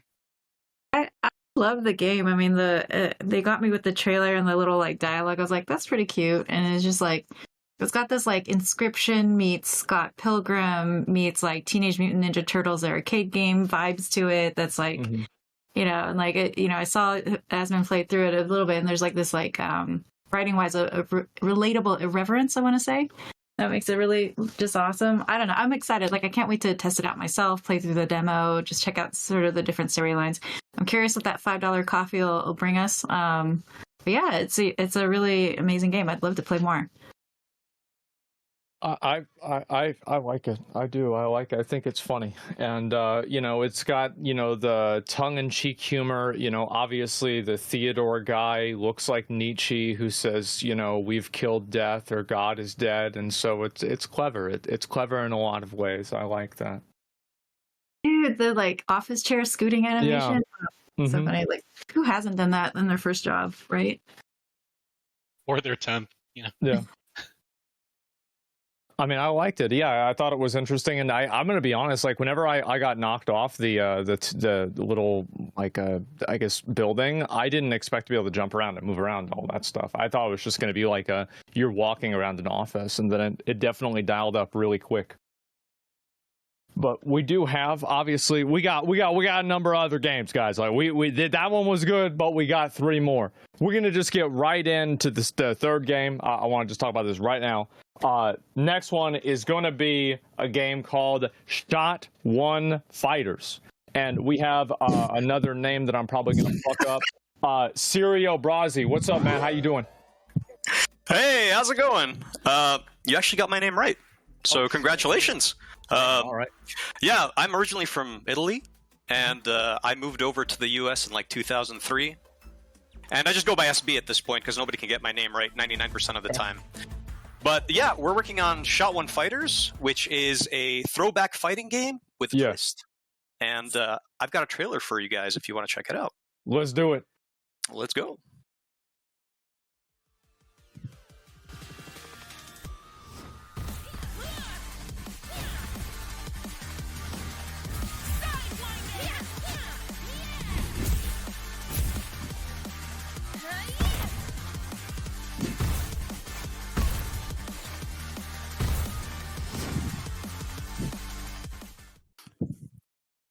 So yeah, that's kind of our little sizzle reel. We've been working on this game for about 6 months now. And we just got back from PAX East where we showed it off for the first time. How was the reception for that? It was really good. We've got an interesting story for sure. We've been around for like 5-6 years now, and we kind of had to restart our development from scratch. Why is that? Because a much larger company kind of took a concept that we were working on and kind of did it with a much higher budget, and it bombed. Okay. And basically, publishers came to us and said, "Hey, you guys did everything right, but your current concept's dead in the water. Because if these guys couldn't do it with this large budget, what makes you guys think that you could do it?" So I kind of got together with the team. We talked, and we'd heard over the years, like showing off this other game. They were like, "Hey, your roster, it looks kind of like a fighting game roster." So we had 2 options. We could have just gone our separate ways, or continued and kind of maybe rebooted it as something else. And we've been cooking on this for so long, and a lot of us are so invested and kind of love what we've been making that we were like, hey, let's continue down this fighting game path. And the community's been fantastic. Like the reception has been so supportive. You know what I mean? Because it's a difficult thing to kind of like start over like this. But we went in with a lot of passion. We just cranked out a prototype in 6 months. We took it to PAX, and we're like, this is the gut check. You know, if people don't like this, we might be cooked. But what happened was everyone's like, we absolutely love this. You know, there's obviously people asking like, hey, what happened to the other thing you guys were working on? We're like, yeah, so and so happened. You know, but we're moving forward, and we're preserving everything that we did. It's just kind of being presented in a new setting. Well, you got lucky then, right? Because like they just went and probably spent millions of dollars on saving you a bunch of time and money. I mean, we never had a budget to begin with, so it's kind of like, okay, we kind of like watched a car crash happen in slow motion over there, and we're like, okay, cool. So if you notice, like we're really into like over the top, colorful stuff. Our team is basically a bunch of like we're like 6-7 people in a Discord server from all around the world. At this point, we're all just friends, and we have a strong like community-driven aspect. Like our Discord server is kind of like part of our development. Like we share everything with them. We allow them to cook on the lore, give us ideas for movesets. And I also wanted to mention, in the last few months, ever since we got that prototype out, you know, people were telling us, oh, making a fighting game is difficult. How are you guys going to do that? So we took our prototype and we started emailing it off to some people that we knew in the fighting game space. So we have some allies that have kind of joined us on this journey in this kind of like resurrection of our concept. So like next slide. So we sent off the prototype to basically a bunch of people on Twitter that we knew. That I'm a big FGC guy, so I'm a big fighting game player, and I was like, I know a few people. Like, why don't we like try sending the build off to them and see like what they think of it? Maybe they'd want to be involved in some way. And what happened blew my mind. Like they actually came back to us and were like, hey, this is kind of cool. Like you guys did this in like 6 months. Like, could we get involved in some way? And we were able to get people like Justin Wong. He's like one of the best Street Fighter players of all time. We were able to get J.M. Crofts, who's a big FGC guy. Matt McMuscles, who does a ton of content on like retro fighting games and has a huge interest in game development. And they've kind of joined us as kind of, I'd say, designers and producers. And basically we meet up with them like once a month. We send them builds.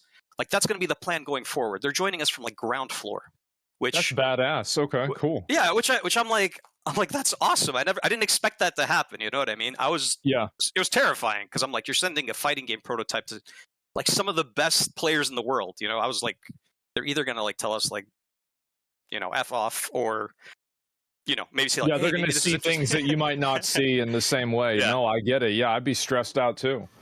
Yeah, it was super stressful, but like this was some good news, you know, because the team needed a win. Like we needed some sort of win, and it's been fantastic. Like Matt McMuscles joined us like last week, for example. And to kind of summarize like what we've been doing, even before the fighters thing, I would say that. So in the next slide, if I could summarize everything in one sentence, Shot One Fighters is a revival of the golden age of arcade-style games. I grew up in the 90s, and I kind of saw the evolution of gaming, and, you know, I was always in the arcades. I kind of noticed how, like, these companies that I loved were, like, battling it out for, like, fighting game supremacy, and they only had 10 seconds to get your attention in the arcade. You'd have to, like, look at the art on the cabinet or a character on the screen, and that's all they had to hook you. They had 10 seconds. And I was like, that's freaking awesome. That's why I'm going to get into game development. And once I got into game development, I was working on military shooters, live service games, like kind of on an infinite grind. And I was like, what happened to all these colorful games that we want to work on, you know? Like what happened to these PlayStation 2 era games? Bro, I totally agree with you. I remember like whenever the new Street Fighter came out, I was so happy that they went with that same vibe too, because I think it's just like so really nice to see. Yeah. So kind of like our whole mentality is like we want to bring back 6th gen. Like we want to bring back games that are both like a full offering. You spend like $25, you get everything. We're not going to nickel and dime you. So you're not charging for characters or anything like that? That's not the plan. We want to make it like, hey, the game. Yeah, you buy the game. Beating the boss gets you a new character. Doing some multiplayer matches, hey, you get a free costume. Like the way it used to be done. Like I love that. I love that old idea. Like, and everyone I've talked to, because we're always at conventions talking to people in our Discord, we're like, wouldn't it be cool if we did this? You know, like everything's about live service and monetizing people these days. It's just such a train wreck, I feel, because the priorities just feel like they're shifted the wrong way. And to us, it's just like, let's focus on the fun and the gameplay, and you earn stuff by playing the game. Like it's so great. So overview, I mentioned it's a fighting game with a little twist to it. Okay, so we're making a fighting game and also a roguelite. The aspect I was talking about, the 6th gen, is those older games, they always had a mix of things. They had a good single player, they had a good multiplayer. And a big complaint with a lot of fighting games in the last few years is kind of like the single player is always like half-baked. It's kind of like an afterthought. The focus is on multiplayer and grinding and ranking up and whatnot. And I'm trying to think about like new FGC players that are joining right now. You know, like there's a lot of people that are curious about the fighting game thing, but they find it intimidating. It's scary to them. They're like, you queue into a game and you just get stomped, man. Like, absolutely, yeah. Yeah, so I'm like, am I going to jump in as a new player to Tekken 8? Like, I'm dealing with people that have been playing it since 1995. You know what I mean? And the controls are like difficult. There has been some good stuff going on in terms of like modernizing the control schemes, but we're like, how can we make the single player even more interesting than like what's been done before? So we've been kind of like brainstorming. We've been looking at the indie scene. I mean, and we kind of came up, I think, with an idea that's cool. So I'll go into that in a second. Regarding the art style, I'm channeling that energy that I talked about. I want games to go back to being colorful, stylized, over the top, like super appealing. We want it to be able to run on like super low end hardware. And you know, I'm the character designer and the art guy on the team. So that's kind of been my jam. Ever since I worked on so much realistic stuff in the industry, I was like, I want to do like the opposite of everything I did in the industry. When I got out, I'm like, I want to do colorful characters. I want to do over the top stuff. I want to detrain myself from that thinking. And the way it's going to play, you know, as I mentioned, we're kind of thinking about like the control scheme. It doesn't matter what skill level you are. You will have access to all the tools, but what we're going to do is simplify the inputs a lot. That means our goal is that when you start playing this fighting game, within 30 seconds, even if you don't know how to play fighting games, you'll be in there doing special moves, super moves. It's going to be accessible. And we tested it at PAX. Like we actually went in, I was like, I don't know how people are going to react to this. We made it so like instead of doing a quarter circle for like a projectile, it was just forward X. And the response was amazing. Like it was actually like people were like, thank you guys for actually thinking about us. Because I usually I'm too intimidated to play fighting games otherwise. But as you notice on the left side, like you'll still have access to every single move that maybe a classic control scheme player will have. So you guys will be playing at the same level. And, you guys have like really high-end competitive players like providing insight onto this, and so like I'm sure they've asked the question, and you have the answer for this. Then what is the skill gap? How is the skill expression portrayed in the game then? You know, like because obviously like you know being able to execute those moves is part of that. Yeah, I mean what's cool is considering that we have 3 different people that are in the FGC space, they all offer kind of like completely different opinions on it. Some are like, be sure to have a control scheme for us guys. They use like joysticks and pads and stuff like that. Then we have the other guys that's like, I agree with this idea. There's a lot of players that are intimidated. So we kind of like amalgamate all the feedback and apply it via these monthly like play tests that we do with them. And it's been amazing, honestly, because that was the biggest question that we got from a lot of like people. They're like, the skill required to execute a fighting game is very high. It's very complex. But with the help of these guys, like they're guiding us through, and they're making us aware of stuff that we would have never thought of otherwise.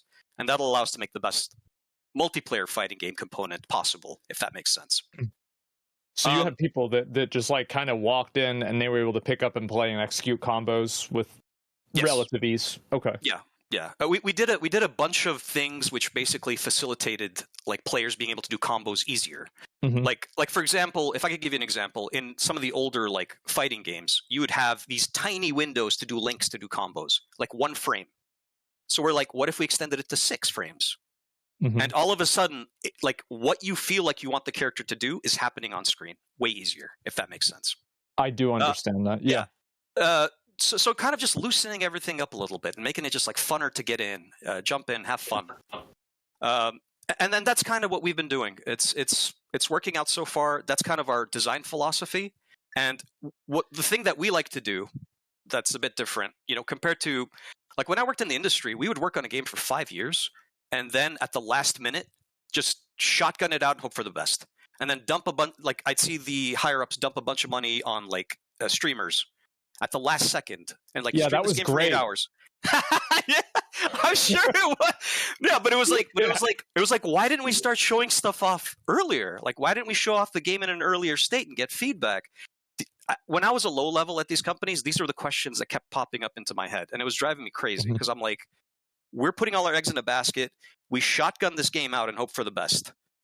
And like, so that's kind of where the idea came from. Like, what if we brought like people that could like be spokespeople about like what if we brought FGC people in from an earlier stage and had them kind of like work on it and then evangelize it later? You know what I mean? It seemed like a natural, like a no-brainer, if that makes sense. No doubt. I'm seeing a lot of other companies doing the same thing now. Like after like, you know, you've seen like obviously like we do that with Mad Mushroom, Donkey did that with Big Mode, and you're seeing a lot of other people that are like partnering with the developer or partnering with somebody to like make a game, or games are being made with the insight of like different creators. I think it's a really good thing. Yeah. That happened at PAX. We met somebody we met somebody called Alex, and he kind of introduced us to the idea. Like he kind of like planted the seed in our head. Yeah. And I was like, that's genius. Like, why don't we do that? Why don't we try contacting these creators? But anyways, I don't want to get caught up too much, you know, so we can keep going on the slides. Sorry. So in terms of roster, as I said, I designed all the characters, and my whole thinking was to basically do everything I was told not to do in the industry. Okay. You know, I worked at companies where they're like, you can't do anything anime inspired. You can't do anything with like anthropomorphic characters. You can't do a kitty in a mech. It was like so limiting. I felt like I was kind of in a box. So by the time I kind of like switched to indie because I got so burnt out, I was like, let's just have fun with it. Like, this is my Bible. This is what I grew up with. I grew up with like 90s Capcom, you know, and they were having so much fun back then. Like they were just going absolutely crazy with their designs. And it was kind of that arcade thinking, as I mentioned. In the 90s, they had 10 seconds to get your attention. And I'm like, why can't we bring that back? Yep. You know? So the whole idea is like, by having such a variety of characters, you know, there's something for everybody. Like that's the way I like to look at it. Every character is completely different. They all play different. Like some of them are beginner friendly. Some will be more advanced. Some will be very technical. But we kind of design, like, for example, Vlad and Volley will feel like a Ryu or a Ken. You know, you can pick them up super quickly. They do projectiles. They feel familiar. But the thing about our characters, which I'd like to stress, is we designed them with like story first. You know what I mean? One big peeve that I've had about like a lot of live service games and some of these other like franchises that are coming out, they release all these cool characters, and I go into their Discords. I'm like, hey, like, what's the backstory behind this character? And I get nothing. Like, they're just like, it's cool looking. It's kind of like a badass character. It's got a one-sentence piece of lore to it. We designed every character working with our community, and we kind of built up entire backstories for them. There's lore, you know, there's motivations for every character, because I feel like people care about that. I wish companies would work more with their communities. Well, I think that you're 100% right on that. Like look at, for example, gacha games. Like, people like the characters so much they spend $1,000 on them. Yeah, like, come on. Yeah, and I'm like, the way I look at it is kind of like again, I grew up in the 90s, so for me it's like looking at this like a Saturday morning cartoon. I would love to do stuff outside the game. I want to do like maybe an animated series outside of it. Sure. Because our community that we've been kind of like fostering, they've all like latched onto the characters early on. Like, even before we showed gameplay, like we were getting stuff like fan art. We'd have people in our Discord server saying like, hey, what's the story behind this character? Like, what's the deal? And we have like a lore channel. We literally discuss stuff with them at an early stage, and it helps us with our development. And I'm really grateful to them, honestly. Like some of them have lent some amazing ideas, not just story-wise, design-wise. And that's one thing I would say to AAA, if I could. If I could have a platform with them, I'm like, work with these people that are your fans. Like, they are the best asset. So just to give you an idea, in the next slide, somebody that joined our Discord server ended up being an animator. So we ended up collaborating on a reveal for one of our characters. Like, just like that. It was just this organic thing. He's like, I love characters, you know, I'm an animator. I'm like, let's do something together. And we did this thing. Let's see it.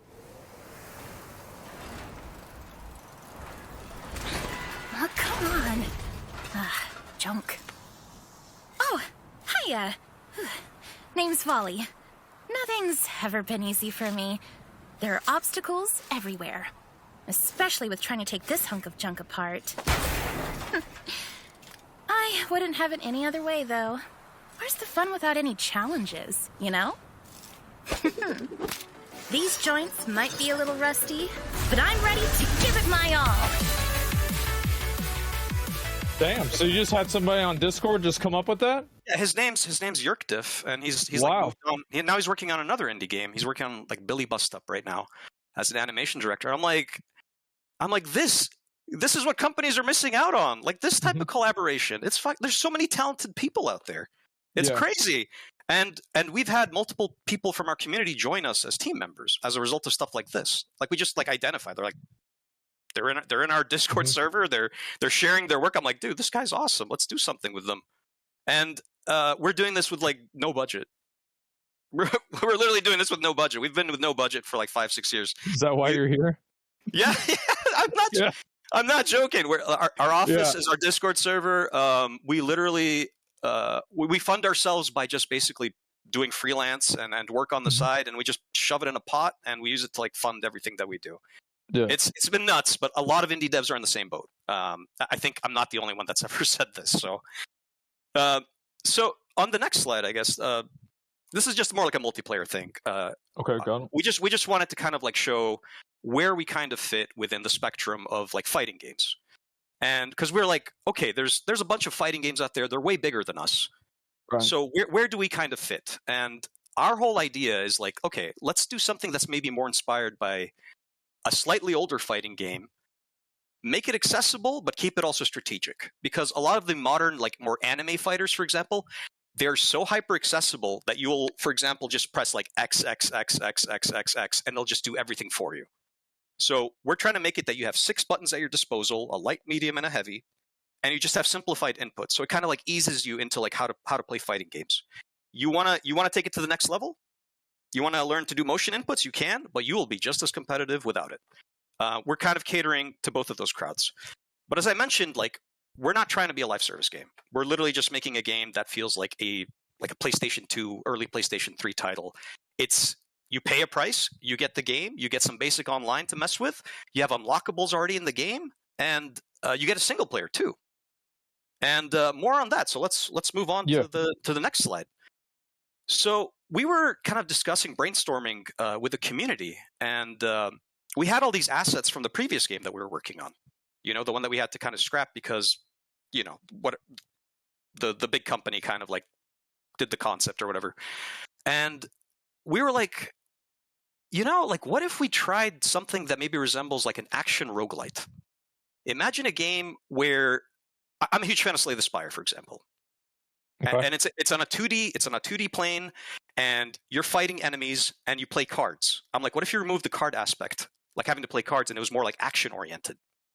You know, what if you could build up a moveset? You start off with just like basic normals and maybe like a simple projectile. And then you get all the same kind of like augments, upgrades, and interesting items that allow you to kind of like make each run completely unique. But the whole idea is like it would be story driven. Every time you die, you would just go back to a hub world. Mm-hmm. Our whole idea is all story driven. There's a whole narrative behind it. It's Volley, our main protagonist. She's kind of stuck in a paradox void that's kind of like Groundhog Day, and she's trying to escape it. So, and thanks to this idea of like these shards, as we call them, each zone will be like super different. We'll have one that's like based off of Queen Q, who's our cat in a mech, and there's you'll be fighting like cat-based enemies. Mm-hmm. Same thing you'd expect from any roguelike, but make it a fighting game. And I think there's a very interesting concept there that hasn't been done before. So I like that idea a lot, actually. That's super interesting. So we haven't done any work on this. This is basically all within the last few weeks. We've just been making the design document for it because like we want to execute on it. So if you move on to the next slide, for example, like this would be you fighting, for example, a zone boss. You know, so like the big bruiser boss. Right, yeah. And you'd already have like some items. You'd have some abilities already built up. And the whole idea is like, yeah, using your skills, the items that you get, you can kind of like hopefully take this guy down, or he might like one-shot you if you don't have the right build out. But that's the whole appeal of the roguelite stuff, right? It's all about getting that good run going. Yeah. And if you move on to the next page, we want to have the same kind of like augment and upgrade system. It'll still be card based in a sense, but you're building up you're choosing between abilities, or maybe like a cursed artifact that gives you like 100% more damage, but you can no longer heal. Or maybe you get an augment, a medical bot that can heal you for 30% of your health before you fight an elite or a boss. You know, it's the stuff that people are used to, but in a completely new setting. And it's way more action-oriented. And I think this will appeal to people that, you know, don't want to be sweaty. They don't want to be online and playing multiplayer and ranking up. There is a huge market of people that are interested in fighting games, and I think this would be the best way to ease them in. And they'd never have to touch multiplayer if they don't want to. I think that's probably one of the biggest, that's the biggest weakness that I think fighting games have, and that's why they're not a lot bigger, is because like how do you go from like point A to point Z like that fast, right? Because like the campaign is usually like just a few cutscenes and it's not that hard, and then you immediately queue in, and like the skill gap is so huge. It's just like, I think a lot of people get really intimidated by that. So here's our design thinking with this.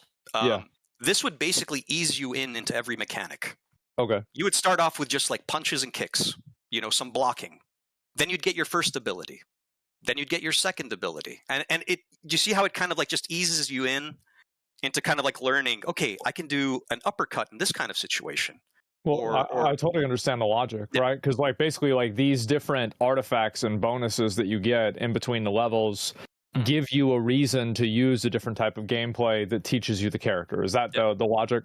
Yep. And the whole idea, I think, is we want these runs to eventually get disgusting. Like you'll have like a level 20 projectile that is the size of the screen, or maybe you launch out like 15 projectiles in a row every time. It's the same kind of fun that's like in a game like Binding of Isaac, for example. Yeah. Like things can get broken, you know what I mean? That's going to be the long-term appeal. Yeah, or Vampire Survivors. Yeah. My friend Andrew, he has it so broken that it literally breaks his computer when he does a run. Because he's at like level 500 everything. So yeah, that's kind of like what we're going to be asking for. So moving on to ask. Quickly. So we have a proposal. Okay. And our proposal is, if you guys support us, we're asking $5,000 towards the development of this single-player roguelike mode. We want to prototype out basically a run. We will create a cursed OTK room. It's a cursed encounter that you have, in which you guys will always provide items that will ruin the player's run in some way or another. Naturally. And this one, for example, this is the $2 stake card. It's a card that has an unintended side effect. It might prevent you from jumping anymore. It might have some other effect. It might be, and maybe all three of you might be different part of the same cursed item team, you know, depending on the So that's kind of the idea. Like, you guys will basically get a special encounter room. We're offering that as an incentive to you guys. And we're basically asking for $5,000. We're going to put all of it towards the development of the single player concept that we proposed. As I mentioned, we're pretty early in development, so we're only 6 months in. So stuff like prototyping funds right now is life-changing. You know? That's pretty attractive, isn't it? Status effect. Tummy troubles, can't jump. Exactly. We'd work with you guys. You guys could propose. You guys would all have like the same like OTK mysterious outfit. Maybe we could swap you guys all out every time. You know, it's like a random chance. And we'd create a whole set of horribly cursed items based off your preferences. But yeah, that's basically the pitch for Shot One Fighters. It's kind of a throwback where you get everything in one package. And it's a fun time. You don't have to worry about live service style monetization. It's low pressure. There's something for everybody. If you're curious about fighting games but you want a single player experience, we got you there. If you want a multiplayer aspect, it's going to be built by some of the best minds in the fighting game space. You know, best of luck to all the indies out there right now. Honestly, it's been kind of difficult out there this year, but I think we're the future. You know, we're all burning with desire, if that makes sense. We want to be given that chance to shine. Again, thank you guys. Thank you guys for even doing this. Honestly, 100%. I know Jane and Tips probably have questions. Like, how do you feel about like while they're asking questions, I can just show some gameplay. Sure. I plug my controller in. Okay, cool. Let's do that. Yeah, like So- I'm not gonna lie. Sorry, go ahead, Jane. Oh no, why don't you start? Yeah. I was just gonna say, like, I'm not gonna lie. Going into the FGC side of this, like, for me, I'm always very skeptical of fighting games because so few do well, especially like new ones on the scene. And I am one of that. Like, I'm one of the people that sucks really bad at them and is like super intimidated by them. So I really like the fact that you're simplifying the inputs, but more importantly, like the roguelite element. I'm a big fan of roguelikes and roguelites, but the fact that you're also using it as a way to onboard players into the multiplayer mode by like teaching them the mechanics, That's while also smart. having a really cool game mode that's like it's roguelike, so you naturally play it over and over again. So hopefully you learn the mechanics, over and over again, and you perfect them before getting to multiplayer. That's super interesting. Is there like any plans for a meta progression mode in the roguelite mode, or is it just like roguelike where you just constantly start from zero, go back to the beginning? As I mentioned, like we want it to be a story-driven experience. Oh, jeez. So he was able to do the super move with one button. Like we simplified it like that. The whole idea is that there will be an ongoing narrative. So every time you die, you go back to basically a hub world in which the story will slowly progress. Kind of if you're familiar with Hades. Like we love that idea. And there's going to be multiple characters that appear. There's going to be cutscenes that we want to do in the style that you saw earlier. It's going to be something that you just want to keep playing to kind of see more. I loved what Hades did, for example. Like it was genius that the fact that they had it like every time you die, something changes in the hub world. New conversations appear, new characters appear, a new room opens. I freaking love that because as we mentioned, we're all really into story. We feel that it engages people very deeply, and especially in a fighting game sense, a lot of people kind of like find their mains, if that makes sense. They find a character that resonates with them, either gameplay-wise, look-wise, story-wise. And in our Discord server right now, we have factions, for example. Like whenever you join, you get to kind of pick a character that represents you or your faction. And as I mentioned, I think there's a really cool idea here, and I would love to take this, like, bring this out to everybody. Yeah. Great question about the meta progression tips, because like I feel like playing through a lot of the roguelites, like there's some balance involved with making sure that every time you play through, there's something that you're gaining or winning, or you're progressing towards something on a tech tree or whatever. So like getting that right, I feel like is so vital to getting the replayability right with these kinds of games. My biggest thing I would say is we want to make the items very interesting. For example, like that's one thing that I loved, but that makes a good roguelike, I feel, is when they have fun with the items. So as I mentioned, like the Asmon like $2 stake card, and it doesn't have a description. All it says it has an ominous aura, and you get it, you're like, wait, what did this just do? You know what I mean? And then you have to go like talk to people online or like look up a wiki or something, and they're like, oh my god, this thing just, I can't jump anymore in a fighting game. What the hell? Or something worse than that. That's going to be key.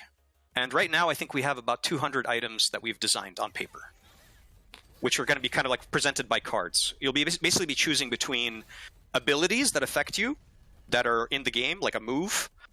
You'll have augments, which are kind of like passives. And then there's going to be like the rare artifacts or cursed items, which have like a much larger effect on your playthrough. Have you considered just focusing on the roguelite side of the game? And just bear with me here for a second, but like, I think the problem with trying to do roguelite and the multiplayer sort of semi-competitive mode is it's kind of like with World of Warcraft. Blizzard does PvP and then they do PvE content. And some of the abilities that are designed for PvE don't really work well in PvP, or they're like very imbalanced. So they constantly have to like nerf and buff and adjust the game because there's two different game modes that they're trying to take into account. And usually one of the game modes suffers as a result. Have you thought about, you know what, let's put the multiplayer on the side. Let's focus purely on like an awesome fighting game roguelite. Invest all your time and resources into having amazing builds, like super diverse builds, abilities, just absolute craziness to make the game stand out a little bit more, rather than trying to appeal to potentially two different communities. Because people that play roguelites, like Hades, for example, or Vampire Survivors, versus people that play like a hyper-competitive, like, fighting game, the FGC, those are two very different communities. I'm just curious how you can reconcile both, if it's even possible, and would it be wiser to spend resources trying to appeal to one community or the other? if I could say from a high level, I think it's time for some new ideas in the industry. It's time for us to try some new stuff. You know what I mean? Because I feel like we're always pushed into one box or another. Do you know what I mean? Like there's been this trend, even in the indie space right now. It's like everyone wants, like, there's a huge prevalence of publishers pushing you to make a roguelike, or just make a city builder, or it's like a trend chasing thing. So I'm like, why don't we try something new here? We could do it with very little resources compared to like a AA or AAA studio. To me, I'm kind of like, let's try some new things, and I think there's a lot of overlap between those communities potentially. But I mean, there is a direction where a publisher comes to us, like whoever ends up giving us the funding, for example, to make this game, they might put us in a situation where it's like we have to focus on one or the other. As I mentioned, at this early stage, anything's possible. Okay, yeah, I mean, a lot of that makes sense. I mean, that's I kind of like that, and I feel like, yeah, Tips brings up a good point. I feel like if you go into it assuming the PvE is primarily for fun, where people can like try out different builds as a learning tool, etc., and you don't worry about hyper balancing around it, then I feel like it would be okay, right? And that probably would be what your perspective would be. I'm not sure. Yeah. But I feel like fighting games are definitely like one of those genres where I feel like there are just like the mainstream, mainline 30-year, 20-year plus, 10-year games, and people don't really go outside of that. So it's really good to see like a smaller game come in, try to shake up the space. I like this. Yeah. To give you guys some context, the last big indie game came out 12 years ago for fighting games, and it was Skullgirls. It went on to sell something like 3 million copies. It's on mobile with 50 million downloads. Damn. The next game that came out that was 2.5D was called Rising Thunder, and it was picked up by Riot. And it became 2XKO. So we looked at the market, and I was like, there's a giant hole here that's not being filled at all right now. We have Japanese devs making lots of fighting games right now, and the fighting game genre in itself is seeing massive growth at the moment. It's so big, man. Especially the esports thing. It's huge. And one thing that's curious about fighting game players, something that I heard, especially I'm in the FGC space, is they will buy every fighting game no matter how good, no matter how bad it is. That's a curious behavior that fighting game players have. They're just so hardcore that they'll purchase everything. But, we kind of like, we've got like numbers here that kind of show like, hey, this does sell. Like there is a market for this. Nobody's looking though. Everyone's just like, okay, there's Street Fighter 6 and Tekken 8. But as I made the argument, there's nothing for new players. Right. You know what I mean? They're having to jump into franchises that have been around for like 25 years now. And a lot of them are not interested. They're intimidated. They're scared. So to us, it's like, hey, here's a warm embrace. Here's a fresh start for you. You know what I mean? In this casual, affordable package, come join us, and we'll embrace you with open arms. We talk to everybody in our Discord, for example. Everybody that joins us, like all the devs are in there. That's our office. You know what I mean? Like we love talking to people about stuff like this. So yeah, it's kind of a interesting proposal that I'm making. But I do think the industry does need a bit of shakeup, we need some new ideas. We need to experiment with some genres again. We need to maybe try the 6th generation thing where you just get everything without getting like monetized constantly. I think people are getting tired of it. They are. There's exhaustion setting in. Does that make sense? Like there's a certain amount of fatigue. Every game has a battle pass. Yeah. You got like 3 different streaming services. Yeah, there's a lot. Yeah, or I worked in the industry for like 10 years, and like I was so disappointed by what I saw because like games would be spun up, and the first questions being asked was like, "What's our business model?" And I'm like, what are we doing here? Like, what am I working on? I want to work on. I want to work on video games. You know what I mean? I want to embrace my childhood. I want to do what made me happy as a kid. You know what I mean? So we're kind of like riding off that spirit, and I think a lot of people have resonated with that. Yeah, I can definitely see that. And if people want to try the game, can they try the game out yet themselves? No, we don't even have a Steam page yet. That's how early. There it is. Okay, so you're early stages, and so so people can follow you on Twitter. They can use obviously the little QR link code. there. Yeah, we have a Discord. We have all kinds of stuff. And okay, cool. Hey, come chat with us. Like there it is. We'd love to talk. Well, what's your timeline? Our timeline at the moment, if we're able to get funding, would be somewhere between 18 to 24 months. So right now, as I mentioned, we're in the prototype stage. Yeah. If we get some of our ask, we're going to start working on the single player prototype, kind of like shoot off to round out our package. And then we'll just basically move on to production. The way we want to work is kind of just have a small core team, like 6-7 people, and then we just work with a lot of like amazing people from our community. There's freelancers, there's people of all kinds of like amazing talents just floating around on Twitter. I'm constantly just contacting people like, hey, can you do like a concept art of one of our characters? Like we do stuff like that all the time because sometimes they interpret our designs in a way that we didn't think about. Yeah. You know, and so I have like a laundry list of people I'd love to work with at a higher capacity if we get the funding. So that's kind of where we're at right now. We've been around for a while. Everybody that's on our team at this point they kind of believe in the vision. You know, they believe in the dream, and yeah, that's kind of where we're at.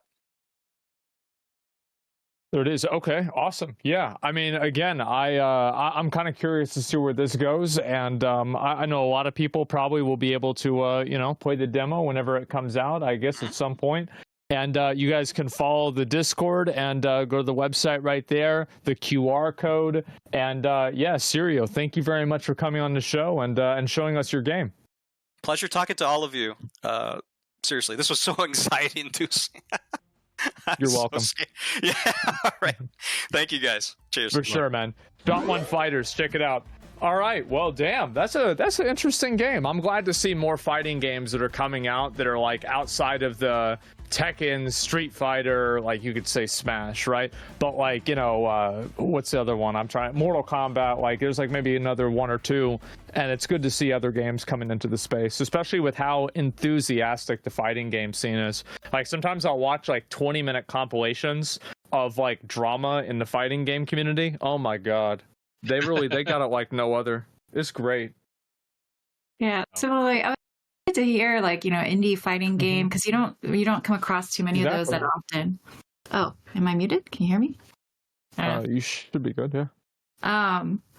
But yeah, I get a little bit nervous about because the roguelike game also sounds super cool. I get nervous about like an indie team trying to do both because I think doing one really well, I would want to put my full effort in if I was going to tackle one. So, but hey, maybe they've got something magic there. It sounds like they've got a lot of volunteers and a good growing community. So it's not to say that they can't do it. It's just like me, I'd be, it's a lot to take on, I think. Oh, it sure is. Yeah, I agree with you. Well, anyway, guys, we have 2 more games, but you know what's crazy about a show is sometimes the show has a commercial. We actually have a sponsor. Remember Ally? Well, they have something they want to show you guys right now. Let's roll the tape. Hey, I'm Lena from Glassford, and I hope you're enjoying this episode of Pixel Pitch. We're creating Fitment, a free and cute mobile game designed to make exercise fun and easy. Fitment offers friendly micro-workouts that you can do anytime and anywhere. As you progress, you get to decorate your virtual home and customize your Fit Buddy with adorable outfits. Thanks to Ally, we've connected with amazing developers and content creators at their Diversity Focus events. We're thrilled to be part of this, celebrating indie devs all around the world. Visit playfitment.com to join our community and follow our journey. Well, there it is. Take a look at it, and wanted to roll that real quick and show you guys that before we go ahead and we move on to our 4th game. And our 4th game here is going to be called Heretical, and it's going to be from Vladimir. Ooh, there's some accent things. I'm not sure if I'm going to get this right. Perik, I believe. Welcome to the show, Vladimir. How you doing, man? I'm so excited to be here. I can't tell you how fast my heart is racing right now. I don't think you guys realize how much you're doing for the indie community. So this is such a tremendous chance for us, and thank you for having us on. The game that I want to showcase to you is called Heretical. It's a top-down action RPG. We've been working on it for quite some time now, and I think it's best that we start with a trailer, and I'm gonna talk over it Let's do it. Because there's a lot to cover. So, like I said, it's a top-down action RPG with Souls-like elements. And, you know, it has like a strong focus on the roguelite aspect of it. Every run takes between 20 to 40 minutes to complete. And during the run, you'll be gaining levels and items. Every time you level up, you're offered different skills similar to how it's done in Hades or Vampire Survivors, with the option to reroll and banish. And every item goes to a loot threadmill that basically shows you different items one by one. We don't have an inventory, but instead you just pick whether you want to discard or keep the item you just got. And whatever gets discarded goes straight to gold, which can be spent in a shop to buy more items or new skills. Do you keep the gear between runs? No, you don't. So every run is fresh. So once you're done with the run, you're taken back to the hub. In the hub, you can complete prophecies to unlock new skills, new unique items, even new playable characters. And there's also like a skill point system, which we call the Velo Stars. It works a bit different than in other skill systems. Basically, you pick up these stars in the world, so exploration is a pretty important part of Heretical. It's important to notice that the world itself is static, but the enemy placement is randomized. So, you know, it's really great to learn this world because there's a lot of shortcuts, a lot of, you know, secrets to find. And shortcuts are important because we didn't want to limit your run with a timer, because we didn't want to, you know, limit your exploration and punish it. Instead, we have a mechanic that we call Darkness. And basically, it allows you to kill a certain amount of enemies before consuming you. And it lets you fight out of this shadow realm, but it's going to cost you some health. So, you know, you're going to be damaged afterwards. So you have different classes? How's that work? Because I saw the menu. How's that? Yeah, so basically, like I said, the prophecies allow you to unlock different things, among other things, new characters.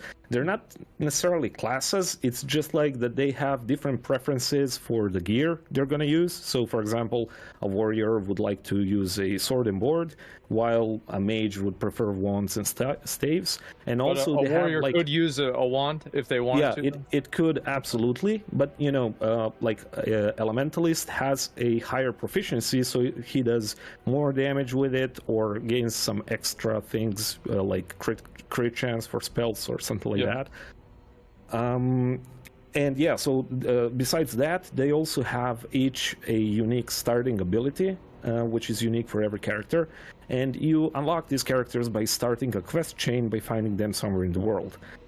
And like you just saw somewhere there's a certain point at this, at this point, there's a certain point in the level where the run ends, and you can see the victory screen showcasing like which skill did what, how many enemies it killed, how much damage it did, because we're absolutely certain that there's going to be a lot of min-maxers in our game, and people are going to obsess with the stats and everything. So before, you know, diving deeper into those systems, I would just like to briefly talk about the process and the team. So there's currently 5 of us working full-time on the game, and there's 2 more people working on the site as contractors. Previously, we did a bunch of games, some of them indie, some AAA. We worked on both mobile and PC and also consoles. And for this particular game, I think, you know, for us, our design philosophy is basically we cherry pick what we like from different games in different genres and try to mix match those mechanics to make like a new unique experience. And then we do like 10 to 15% innovation, and that's where the darkness mechanic comes in. And I think it puts a nice little twist to the genre by limiting you in such a way that you're not, you know, punished for exploring, but rather like you're constantly making a trade-off between upgrading your character and progressing further into the story and everything else. So as for the visual style of the game, the art style is obviously inspired by retro games, but The tone and feel is more akin to Dark Souls and Shadow of the Colossus. The games you're seeing right now are one of my favorites, and I take heavy inspiration from that. And plus, because we're a small team, we play to our strengths. We don't have a lot of people in the art department. We mostly focus on gameplay and mechanics and programming, and which is why we had to invent a bunch of new tools and stuff to speed up the process and make sure that the development goes faster. So speaking of the game, the gameplay loop itself is a typical roguelite. But the thing about this one is, before you start each run, you have a chance to look at your prophecies, which are basically like quests, but they basically give you a direction in your run so that you can focus on a certain thing. So, for example, you have a prophecy that requires you to deal a certain amount of poison damage, or another one that requires you to do fire. So that means that you have a chance to focus on those kind of skills in that particular run. So it, encourages you to try out different builds, not be stuck with a single character and stuff. But obviously, everybody in our team, and whenever we did playtests, people have their favorites. There's, play styles that simply resonate better with them. So we offer a lot of play style variability. And I think that, speaking of, I think that's what this game is really about. I think it's about build variety, being able to specialize in different things. And, once we start playing this after the slides, you're going to see how the game is going to pick up slowly. It's going to teach you the mechanics, the basics, and, just get you into it. But as you progress through the level and unlock new things and new skills, items, it turns more into what you're seeing on the right. Basically, you become a killing machine, but there's new challenges now. You're being swallowed by darkness more often and stuff like that. So it's a lot of, balancing your expectations and the play styles and stuff like that. So where we're at right now. So the game has been in the development for the past year. Initially, we started small. We wanted to make a 3D Vampire Survivors, basically. Yeah. But, me being me, I can't really keep it small, so to speak. And we pivoted into something more closer to what it is right now. And currently, the game itself is about 30 hours long to complete everything it has to offer. But the demo, which we're about to release in a couple of weeks, offers you the first 5 to 10 hours of experience. It's basically limiting you to the first 2 areas of the game. Real quick, so you have the demo, and do you have a Steam page? Because I was going to have them. We absolutely have a Steam page. Can y'all link the Steam page? Yeah. Oh, yeah. Okay, so we're currently collecting wish lists, and our goal is to try and release the early access version of the game but somewhere late this summer, and the demo is going to be available before that. The game that you can play at your machines right now is not the demo version; it's the full game of what we have at the moment. But it's definitely going to be enough to get a taste of it. So. Speaking of timeline, like I said, it's about a year in development, and the amount of content we've managed to achieve and everything we've done so far is only possible because we were smart about tooling. So each of us has a lot of experience in the industry. Me personally, I've been working on games for 15 years now. And I focus on proceduralism, on making things as quick as possible to iterate and tweak. Because for this particular project, we had a playable demo on the second week of development, which is basically something we immediately sent out to everybody we know to make sure we're on the right track. Mm-hmm. And we kept doing that for the past year, which is why the game is. Feeling more or less polished, and the gameplay is what it is right now. So you're playing. Well, so let's see. the pixel pitch. Do you want me to go over the ask now, or should we see how I've got Tips some. does? Yeah. You know what? Let's just see how Tips does. So you can pick those different. You can pick these different options here, right? And so like there are obviously like you probably are going through the traditional like rarity like things like blue is uncommon, yellow is rare. You know, okay. So like and the gear basically so you have like two different like what do you get leveling up versus what do you get looting gear? Like So how does this work? when you level up, you get a skill choice. So you get to pick a skill, and Tips already picked out a ice shards. Yeah, it's like icicles or something like that. Yeah. I got So it. Tips, if you hit escape, you can hover over anything there, and it's gonna explain what it does. Basically, you know, you get to min-max everything. If you hover any of the stats on the left side, it's gonna tell you exactly what it does. Because play I'm the PoE? kind of... Oh yeah. Yeah, I So, bet. yeah, like God knows how many thousands of hours.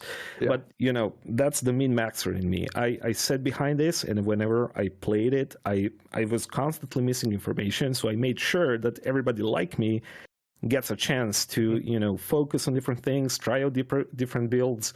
We even borrowed, so to speak, a couple of mechanics because they felt great, like chaining projectiles, multi-shots, and stuff like that. But you know, then we also make sure to balance that out by introducing difficult bosses and stuff. So, Oh, question about the inventory. So when you said there's no inventory, so does it just auto equip? Is that the idea? yeah. So Tips, if you go back, right now these are all the items that he decided to keep. But if we go back to the game and you press the icon for a new item you just got, you get to pick one of these. So if you choose to pick the sword, then the mace goes away, and you're not gonna get it back. But in return, you get some gold, and stuff like that. Sure. And like the meta level progression is these like I think you open it up as like a prophecy screen. Is that what it is? It is. Yeah. So what needs to happen is Tips needs to defeat the first boss, which is on the left. You go through the gate and upwards. Over the bridge. So once you defeat the first boss, you reach the hub, and there you're introduced to prophecies, to Well of Stars, and everything else. And the meta progression is such that, you know... Oh, by the way, so obviously the Souls-like element in this game, you have the dash ability. Is that iframe? Yeah, absolutely. Okay.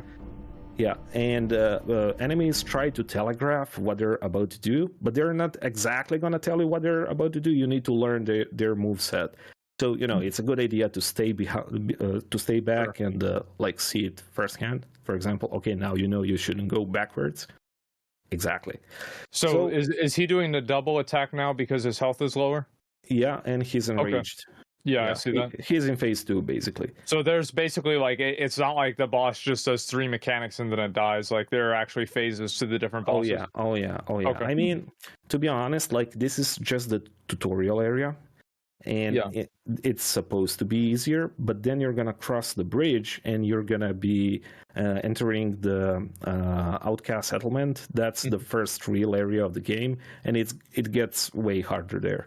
So we're about to see prophecies. As you can see, somebody's telling you to come over. You can just skip through those to, you know, get to the prophecies quicker.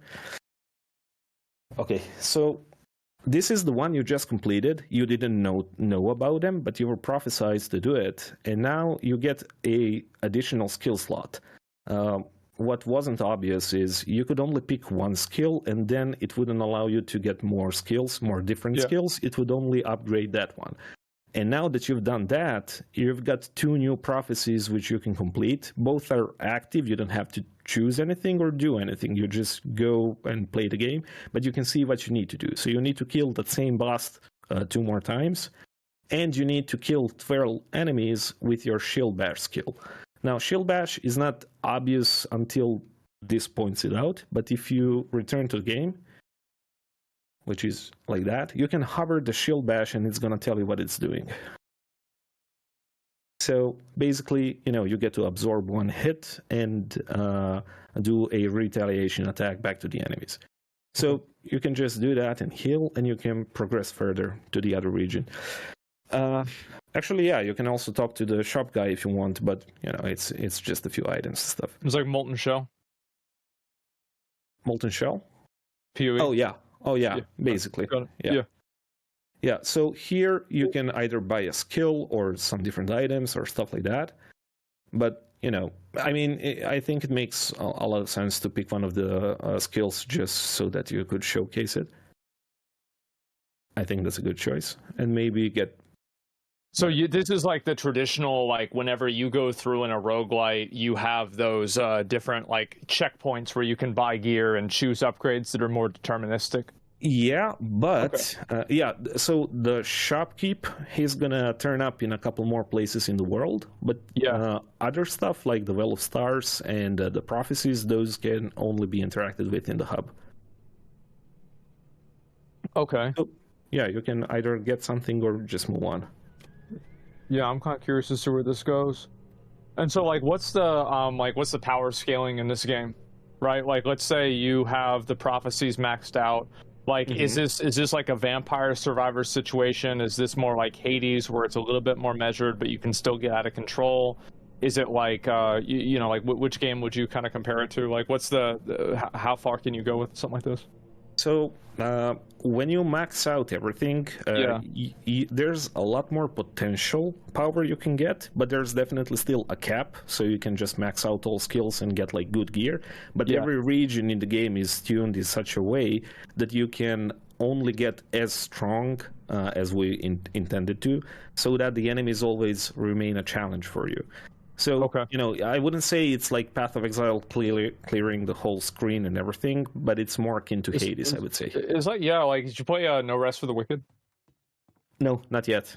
Oh, man. Like, I feel like that's like one of these games, because like we've seen a lot of these games where it's like you have so many people that love ARPGs, and you have people that love roguelites, and you have people that like Hades, and so like people are trying, which is a roguelite, but still like the same vibe. Like they're trying to put these together in like different like combinations with like different percentages of each game. And I feel like that's the way that No Rest for the Wicked works. And I played it myself. I enjoyed the game. I thought it had a lot of good ideas, and you know, seeing you kind of doing something that's similar to that, that's, you know, it's not one-to-one, but it's like the same type of like isometric style. It's really interesting for me to see that, and it's good seeing people try this new stuff. Yeah, I think there's something to combining these genres, because I think some of the mechanics are really clicking together. And I think it definitely shows here, because once you get stronger, you're definitely able to reach further in the game, but then the game pushes back. And, you know, different builds are gonna, like I said, you know, perform differently in different situations. And obviously, like, there's a ton of cheesy ways to play this. For example, if you max out Ice Spears, they're gonna completely freeze one enemy. So that basically increases your chances in any fight by, you know, eliminating one at a time. You do that to a boss? You can, but they have increased the DR. So basically, they become immune to frost pretty quickly. That's good. That's a good decision. Yeah. So, like, how hard are they? How hard is the hardest boss? Like, what would you say? Like, difficulty level? At the moment, the last one behind the gate that those guys are guarding. You're gonna you're gonna take like 20 hours to get there because of different runs and tries and errors. But I would say, like, it's not too hard once you get to know the mechanics. But honestly, like, because we're still not that far off in production balance wise, I think it's gonna take us some time to balance this properly with the help of playtesters once we reach the demo phase. Yeah, exactly. And you said there's a, like, if Tips goes up those stairs, there's a boss?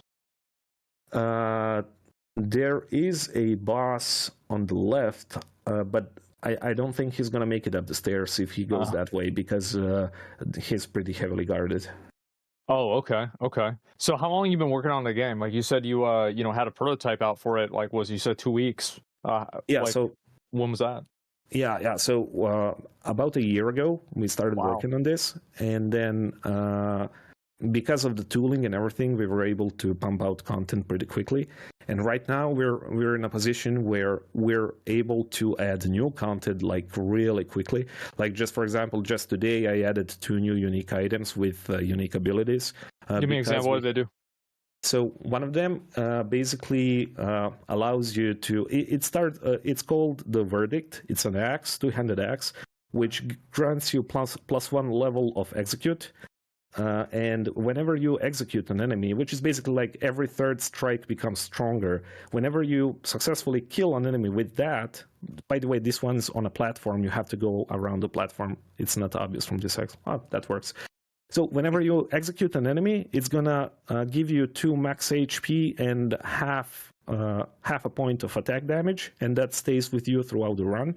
So that axe forces you to try and execute each enemy with that one particular skill, which, as you can see right now on the screen, is not trivial because, you know, enemies are aggressive. There's a ton of other skills and stuff. And the other one is called Boulder Breaker. It's 2-handed unique mace. What it does is whenever it's not on cooldown, which is a couple of seconds, when you slam, when you attack with your 2-handed mace, it launches a boulder which lands somewhere and does your attack damage in a small area, but also leaves a boulder standing there for a couple of seconds, which if you hit, it shatters and relaunches again. So you can play like a ping pong with that boulder and, you know, gain an extra attack every couple of seconds, so to speak. I like that. Okay. Yeah. Okay. All right. Well, damn, that actually sounds interesting. So it's based around basically the uniques that enable different types of play styles that can kind of occur emergently throughout each different run. Exactly. So what I try to do, given my experience with action RPGs, I always try to make uniques which allow you to enable a certain build or focus on a thing or change your playstyle in a certain way so that they can make your playstyle fresh. For example, just to give you a couple more examples. So there's a bow called Pale Wind. What it does is it does a really low attack damage, but it fires super fast. So it's a really good pick for skills that trigger on attack, like chance to poison, like those freeze things. Yeah, exactly. Yeah. There's another one called Carnage Reaver. So what it does is, you know, the skill that Tips just had, the one with the swirling axes, it adds 2 more axes to it, and the skill itself actually scales up every time you kill an enemy. So you just become like a swirling machine of death. So, you know, every item is enabled, is designed in such a way that you can focus on certain skills. I do want to let you know, Blizzard tried that with Whirlwind in the Diablo 4 beta, and that was OP as hell. Oh, yeah. That was crazy. Those Gor's Gauntlets. Yeah, that was nuts. Oh, yeah. So just keep that in mind. But no, this sounds very interesting. I mean, like a lot of the abilities that you're mentioning, like obviously I'm thinking of like parallels, like things that are kind of similar to that, and like the, you know, gameplay that would enable and everything. And so the fact that you made this shit in a year is crazy. Like you said, a year, right? Oh, yeah. Oh my God, that's nuts. I would say like that's the biggest strength we have because everything is procedural, data driven, and stuff like that. We get to pump out shit really fast. So, you know. There it is. Well, Tips, what do you think? You played the game. I think it's solid. Personally, when it comes to roguelites, one of my favorite builds to go into is like kind of a momentum or like a movement-based build. I feel like it's a little bit restrictive right now. Maybe it's because I'm super early in the game.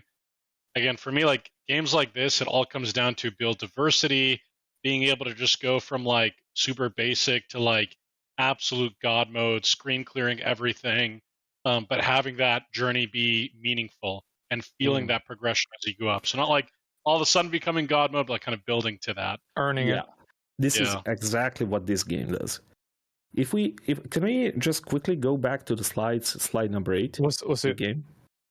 So if you go back to the slides, there's going to be a short preview. So you can see here, for example, there's Ricochet, where projectiles bounce around. This is our mage build that procs different things when you're doing lightning damage. And in the trailer itself, there's a couple of more builds showcased, like Big Bonk build or Attack Speed build. Basically, there's something for everybody. You said you like momentum-based builds. Like, what exactly did you mean by that? Anything that like incorporates a lot of like movement abilities, so like multiple charges, or like when you land when you charge or dash, like there's some kind of offensive ability that goes along with it. Like Athena in Hades 1. Yeah, so there's a ability called Trample. It's barred behind one of the prophecies, and what it does is every 15 meters traveled, it activates a buff, which makes your steps do like AoE physical damage around you and gives you bonus movement speed. And plus, there's another from the same set of skills, which basically increases your attack damage and armor every time you take damage. So basically, you become this massive juggernaut by the end of the run, where you just trample over everything. So yeah, there's stuff like that in there. And charge, we still didn't get to it, but it's on the roadmap. I mean, speaking of, like, currently we have about 30 skills in the game, and there's like, I would say 20-ish or something unique items currently, but like I just said, it's being expanded quickly. And currently there's like 70 or something prophecies, so there's definitely enough gameplay to keep you engaged at the moment. Holy shit. Okay, that's a lot. Oh, yeah. So, any further questions for now? Oh, I'm curious about... I'm sorry, Jane, continue. No, I'm earlier I think you mentioned that the world was static, that it was actually not procedural. Did I hear that right? Yeah. That's really interesting because like a lot of these games they will do either true procedural or they'll fake it where it's like randomized fixed maps or whatever. Like why did you decide to do static, and like have you noticed it changing gameplay or like giving it a different feel at all? Right. So our decision was, how in Dark Souls 1 the sense of exploration is really rewarding whenever you find something around the corner. In our game, we also do that. So when Tips played and when he crossed the bridge for the first time, there was a glowing thing just above the door, but he couldn't reach it. He would have to make his way all around the level. And the level being static means that that thing is constantly going to remind him that it's there and he needs to find the way to get to it. And that's basically the perk point that he can allocate later. So the static world allows us to basically tailor the experience how we see fit while providing randomness with different enemy placement. But also because there's only a limited amount of enemies that you can kill before being consumed by the darkness, the curse. Knowing the level and finding shortcuts allows you to basically mitigate the negative effect that the curse has on you. So, there's a couple of things we wanted to try out with it. And so far, like, the thing that keeps it from being repetitive is once you defeat a certain area enough times, a shortcut allows you to simply skip over it, but increase your challenge because you're not as geared as you would be if you cleared the whole thing. Love that. I hope that makes sense. Yeah, totally. It's like a little Metroid-esque sort of feature to the levels and stuff. Yep. And yeah, I can see how the Souls-like comparison I was getting. And I was nervous when I read Souls-like because like I'm not like I don't have hundreds of hours to kind of learn and master games that way. But this doesn't sound like it's quite that intense. But yeah, sounds really cool. Actually, one other thing is like I feel like with a lot of these grimdark worlds, like it can turn into a lot of visual grays and browns and stuff like that. Like I was curious, like, do you have anywhere in the game that's like kind of a pocket of levity, just some area that brings a little brightness and just humor or whatever? Yeah, well, humor, I would say NPCs bring a little bit of it, but the world itself is pretty dark-toned because like there's a really deep lore behind all of it. I mean, this game is placed in a much bigger story. It's the story I've been writing for like 7 or 8 years now for a different project, but this is just a subset of that. And that world is pretty, grim and hopeless and pale and stuff like that. So yeah, as for the colors and stuff, these first two areas are pretty vanilla in terms of like the magic and, everything else. But as you go deeper into the gutters, the dungeon, or as you climb up the mountain, there's gonna be like poison areas, poison swamps, magic castles with floating auras and fires burning and stuff like that. So there's gonna be variety, definitely. Yeah. And by the way, like if your game is grimdark and you want to embrace it, by all means, not telling you not to do that. But like, I think that there are ways to kind of bring in at least changes in color, or even like leaning into the grimdarkness. Like I'm thinking of Warhammer 40k battle nuns. Like you have like coffins turning into big mechs, and like going over the top sometimes brings in that bit of humor while maintaining sort of the grimdark tone. But I just think like things like that I think can bring a little relief when you're surrounded by a lot of grays and browns. But overall, super impressive, and would love to hear more about the story too. But I'm sure we've got to go to other contestants. You have as a well. nice little cute garden with rabbits and flowers, and then it gets lit on fire by the boss. Yeah. There you go. You have a bit of both. Yeah. Mm-hmm. Sounds good. Yeah, well, I don't know. Like, hopefully, when we get to play tests and everything, we're gonna get a lot of feedback still, and there's obviously a lot of room for improvement. So yeah, we'll try to incorporate some of that feedback as well. So the pixel pitch, the ask, right? So what we need 6K. Why? Because we want to have a Steam Deck in-house. Currently, this game already runs on Steam Deck. We made a build, but we borrowed one from a friend, and it would be super helpful to have one on hand, in the studio, because we would make sure that it runs great on deck, and ultimately we want to release on Switch as well. So having it on a portable device definitely helps playtest everything in-house. Secondly, like currently, not all the sound is implemented in there yet, and not all of it is still created. So we would need some funds for, doing some more sound work with our contractors and people on the side. So, buying some more help there, and obviously localization. So currently the game supports English, but we already have a system for localization. We just need to actually translate both the game and the Steam page. So, we need some external help with that, and, those things basically cost money. So, what do you get in return? So, I think this is going to be interesting to you. So, for $500, you get to design your own unique, or, at least help design it. It can focus on your favorite skill, on your favorite character, on your favorite mechanic from another game that you want to bring into Heretical, so stuff like that. For $1,000, you get to design a skill from any skill category, or something that would pander to your playstyle. And for $2K, you get to get your own playable character that you can, design backstory and prophecies, which would unlock that character, unique skill, preferences for weapons, all the shebang. So, yeah. There it is. Okay. Well, that's quite a lot to think about. Oh my God. Yeah, I'm still kind of astonished the fact that you made this in what was it, a year? That is crazy. Year. Oh my God. Wow. Thanks. Okay. Well, yeah, that's reasonable. We did work a lot, but Mm-hmm. Yeah, I really like the art you have there too. It's the old 90s Legend of Zelda vibe, the dark fantasy vibe. I like that a lot. Oh yeah. I mean, once again, thank you everybody for letting us be part of Pixel Pitch.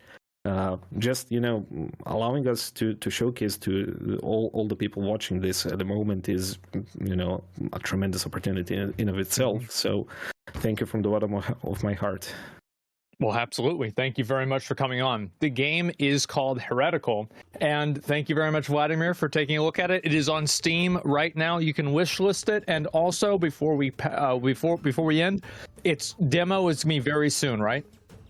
Yeah. So the demo is coming in the upcoming weeks, and the early access release somewhere towards the end of the summer. There it is. All right, great. Well, thank you very much for coming on, man. I really appreciate it. Yeah, thank you for having me. Mm-hmm.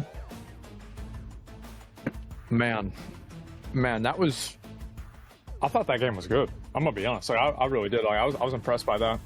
Like, I was actually kind of jealous. Like, Tips, whenever they went to your gameplay, I was like, oh, fuck, now he's going to be able to play it. I'm not going to be able to play it. You like that? You like that journalist gameplay, by the way?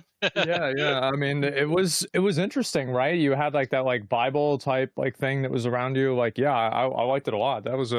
That's definitely like my kind of game. No, for sure. Like, the only like everything about the game, from like the genre to the atmosphere, like it's very much. I definitely feel like your community would love it. Yes. My question with these types of games, like there's so many of them that are coming out, and a lot of them have kind of like different small little twists here and there, but like how many times have we seen a variation of the Bible, right? How many times have we seen a variation of like, all the different Vampire Survivors upgrades? And it's one of those things that, how do you make this game stand out? And I love like the atmosphere, like the Firelink Shrine atmosphere and the Undead Burg and stuff like that, but I don't know. I feel like with games like this, they're a dime a dozen now, and it really takes a lot to stick out for us.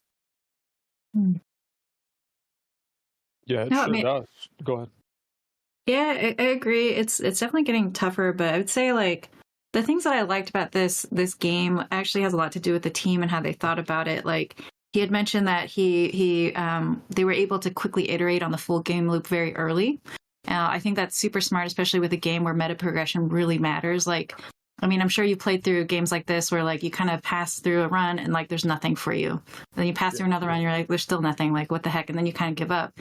So I think getting that meta progression loop is as important as the core game loop. And so the fact that they're able to start working on that early and they're already a year into it, I think speaks volumes to like how they've approached this, and gives me hope that they'd be able to kind of nail that flow of it really well.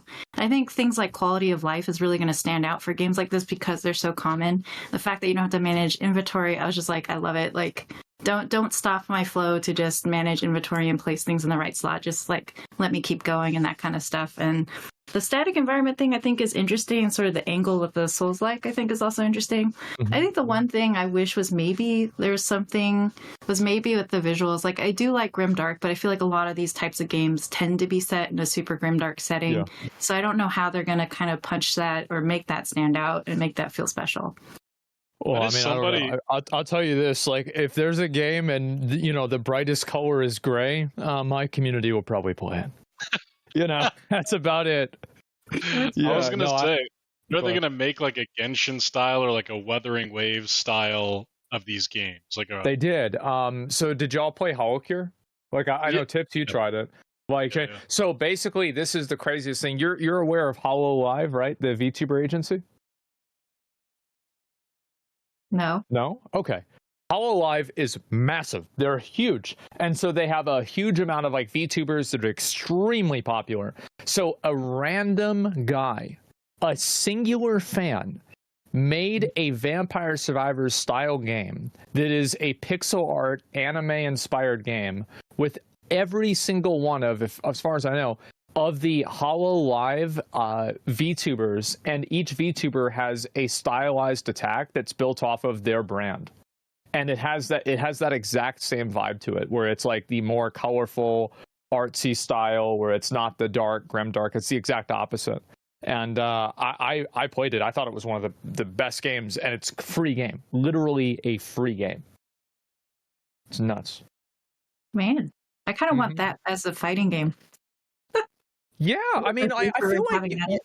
Yeah. I mean, you have like the Grand Blue Versus, I feel like is kind of bright. But yeah, you don't really have a lot like that. I think so.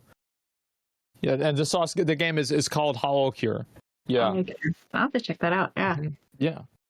We will go to the last game of the day, which is ironically called First Dwarf. I believe we actually took a look at this game at the OTK Games Expo a while ago, and we're going to have Anastasia on to come on and talk about the game. Anastasia, how you doing? Hi, my name is Anastasia. I was a little dragon from our game. It's not a cat, it's a little dragon. You can be sure in that. And today I want to present you our game, First Dwarf.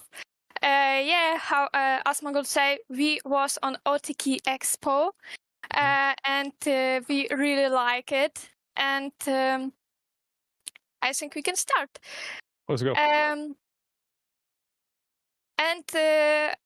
Imagine diving into First Dwarf, game blending open world colony survival with action RPG thrills and tower defense.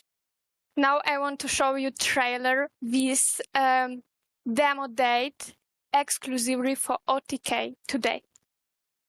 Yeah. Hey, let's see it. I'm ready.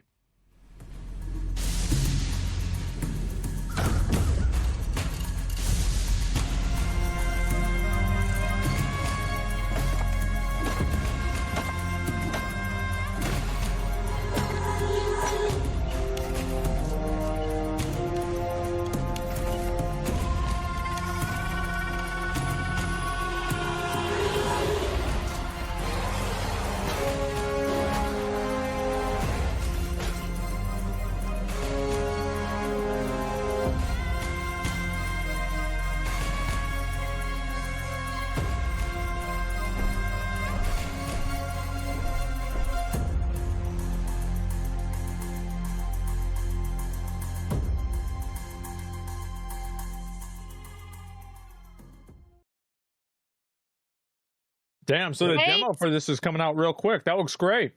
8 June, you first who get this information. Well, I appreciate and, it. Yeah. We will be so thankful if you will play our game. If you will in our Discord, because we have play test, and we so appreciated that so many players give our feedback. And a lot of information for them now in game. In demo, it will be built what is made with players, our players. And now main information about our game. Name First Dwarf. Gen open world colony survival RPG with tower defense elements. Developer Star Drifters, we. Main platform is PC, but we also will be on consoles. We want to Steam Deck and Nintendo Switch. Release date early access on June. And languages more than 20, because we want to play in their own languages. Right. Yeah, it's not high professional translating. We translate together with our community. And we think that better play in your own language, maybe not so amazing, good and perfect, but it's your own language. And core team, it's 8 people. A little bit about us. We are a small indie dev studio from Warsaw, Poland, founded in 2014. Below game development, and we have in our team very professional and creative developers, and we try making games that stick with player. And game pillars, I think it's the most important. Explore, build, fight, and govern. Explore world in mana, power, mech, armor. When you play like a dwarf, and you have a dragon, and you can play dwarf, mech, and dragon. So was it so like basically the dragon is like for exploration? It felt like kind of. Yes. Yeah. It's Okay. exploration. It's like a drone, but explore and scan area, and she can diving. She can fly to high spots, and she can find something what not mech, not dwarf can. Okay. You know, you can build colonies, construct defense structure to keep your people safe. You will build colony. You will send raven to the colonies. They will come. They will leave. You will have quests from them. They will live their dwarven life. Yeah. But in our world also enemies.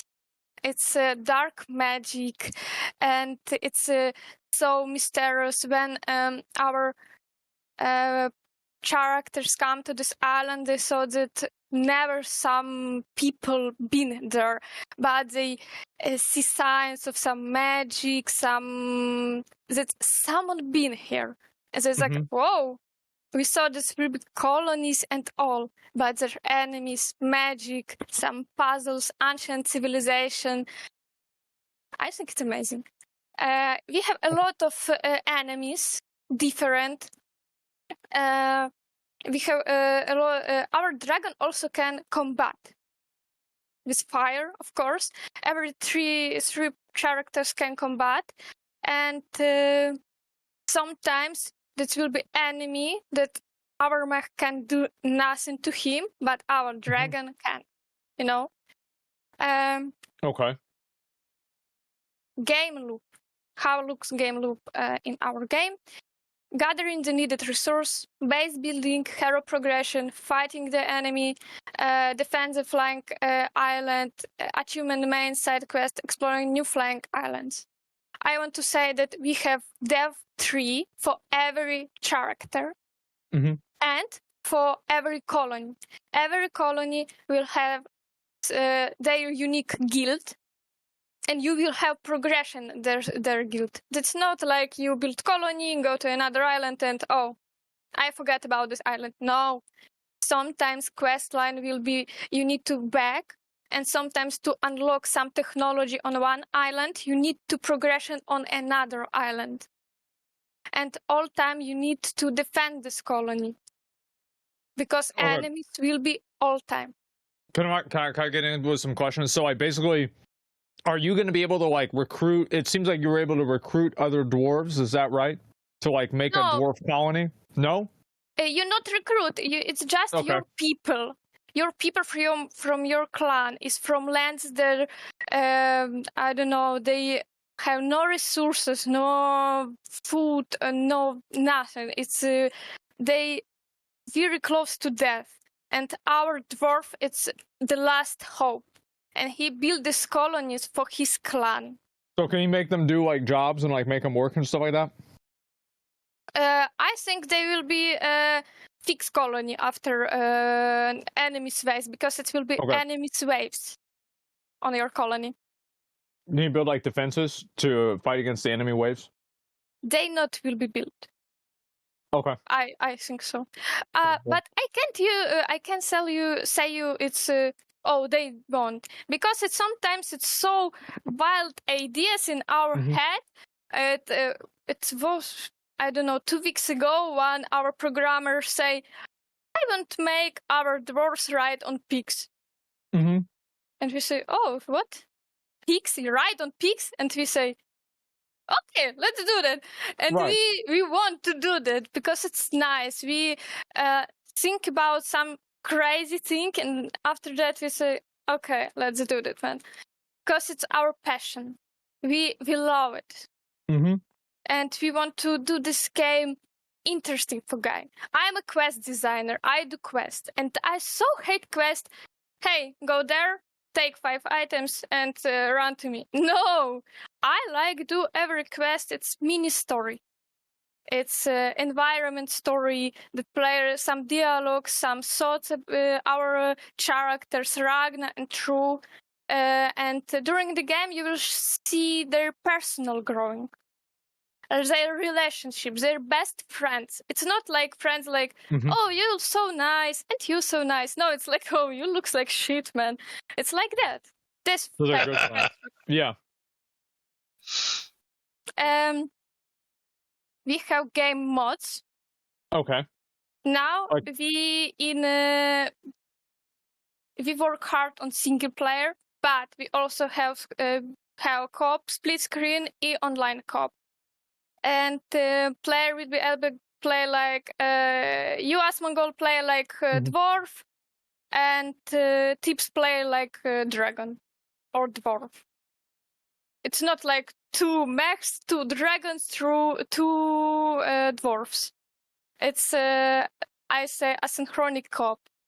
But our community said that they want second mech, and we think about some interesting idea how to second mech to making game. Okay, yeah, that's interesting. I'm just trying to think like how that would play, but okay. It's some gifts from our game building the dragon. It's the best part.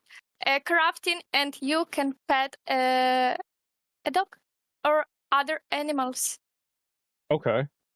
These animals will be tainted by dark magic, but you will able to untain them, and them will be happy, and you will pet him. So, can you make the dragon bigger to where like you can fly on it? You know, if every time I receive $1 for this question, no, she haven't. She will. It's her the most big side. That's as good as it's gonna get. I know, but we didn't want to make a big dragon. But Okay. there will be big dragons in game. Okay, and so like the story is like you're a dwarf, you're trying to, help your clan survive, and you're building this stuff to like, and like you're gonna have like your base raided, right? With like other monsters, and so you have to like fight them off, I'm assuming?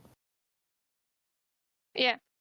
Okay. But we have interesting story, Okay. that father of our true also was like a first dwarf, but she unsucceed. Okay. She fly and don't back away, like my father, you know. She flies sometimes and back, don't come in his clan. And in this islands, True will find him signs of his father. It's like, oh shit, it's my father document some or like stuff. And also there will be story about ancient civilization in our world. And I want to say that we have our first game that's called Driftland: The Magic Revival. It's a strategy game on floating island. It's one world. Driftland in First Dwarf, it's one world, and you will have lore from Driftland and characters from Driftland.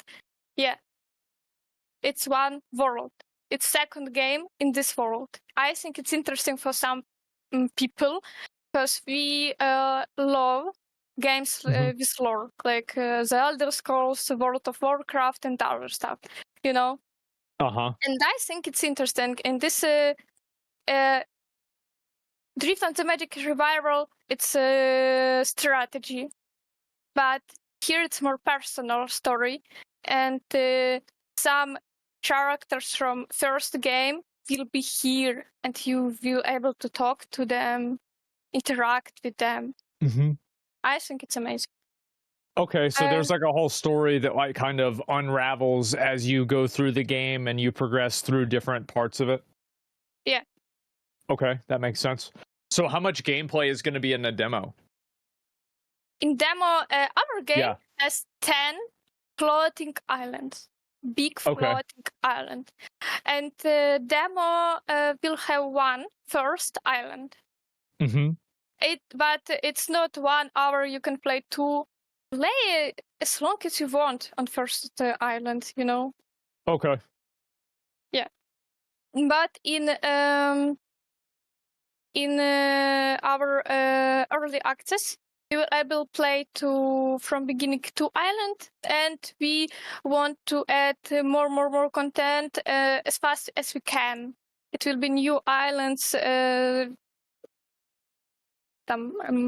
2 months into island, 3 months into island. I don't know. I can say it's clear, you know, because we don't know how it's going. Well, how long have you been working on the game for?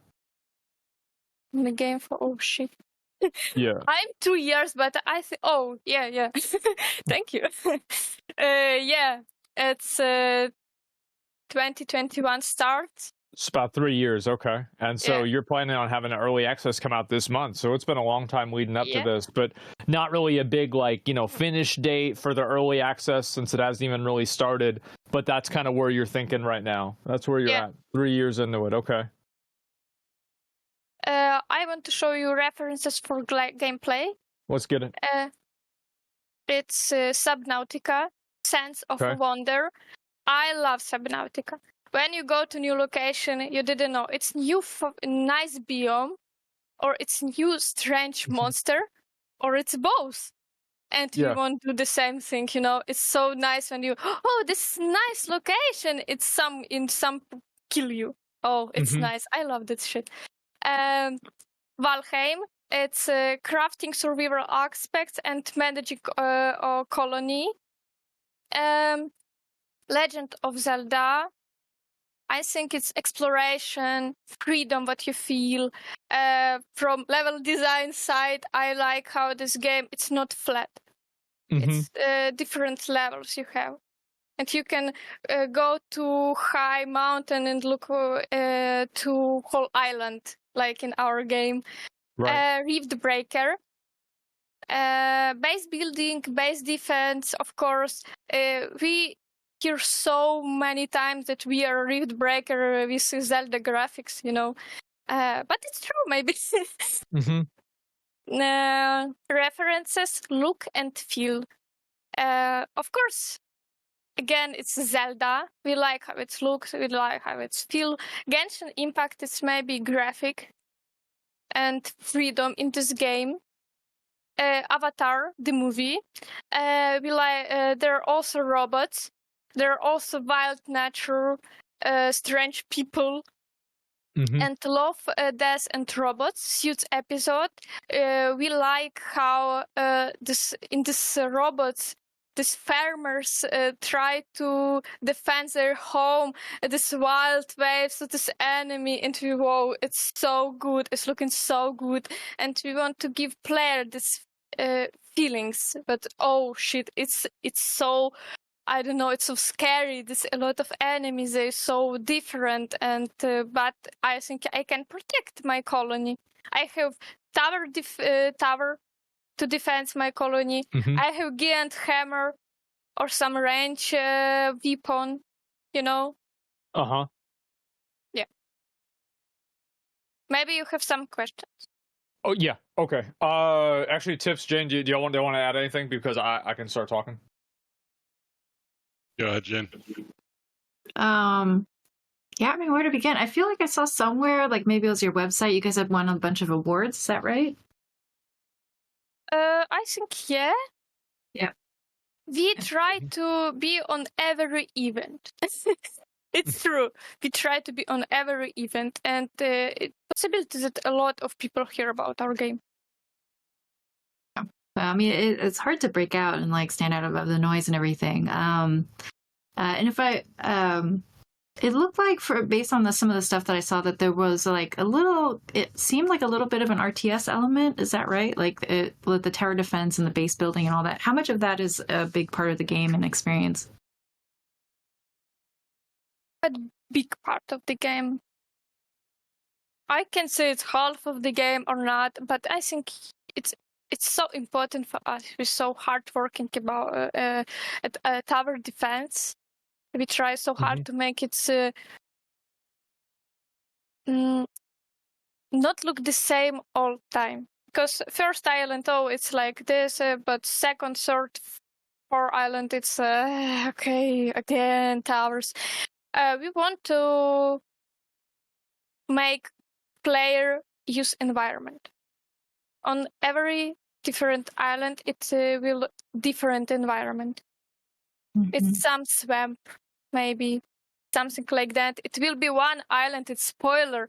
It will be one island where mana. It's so many mana that player don't will be able to normal playing because it will be like. I don't know.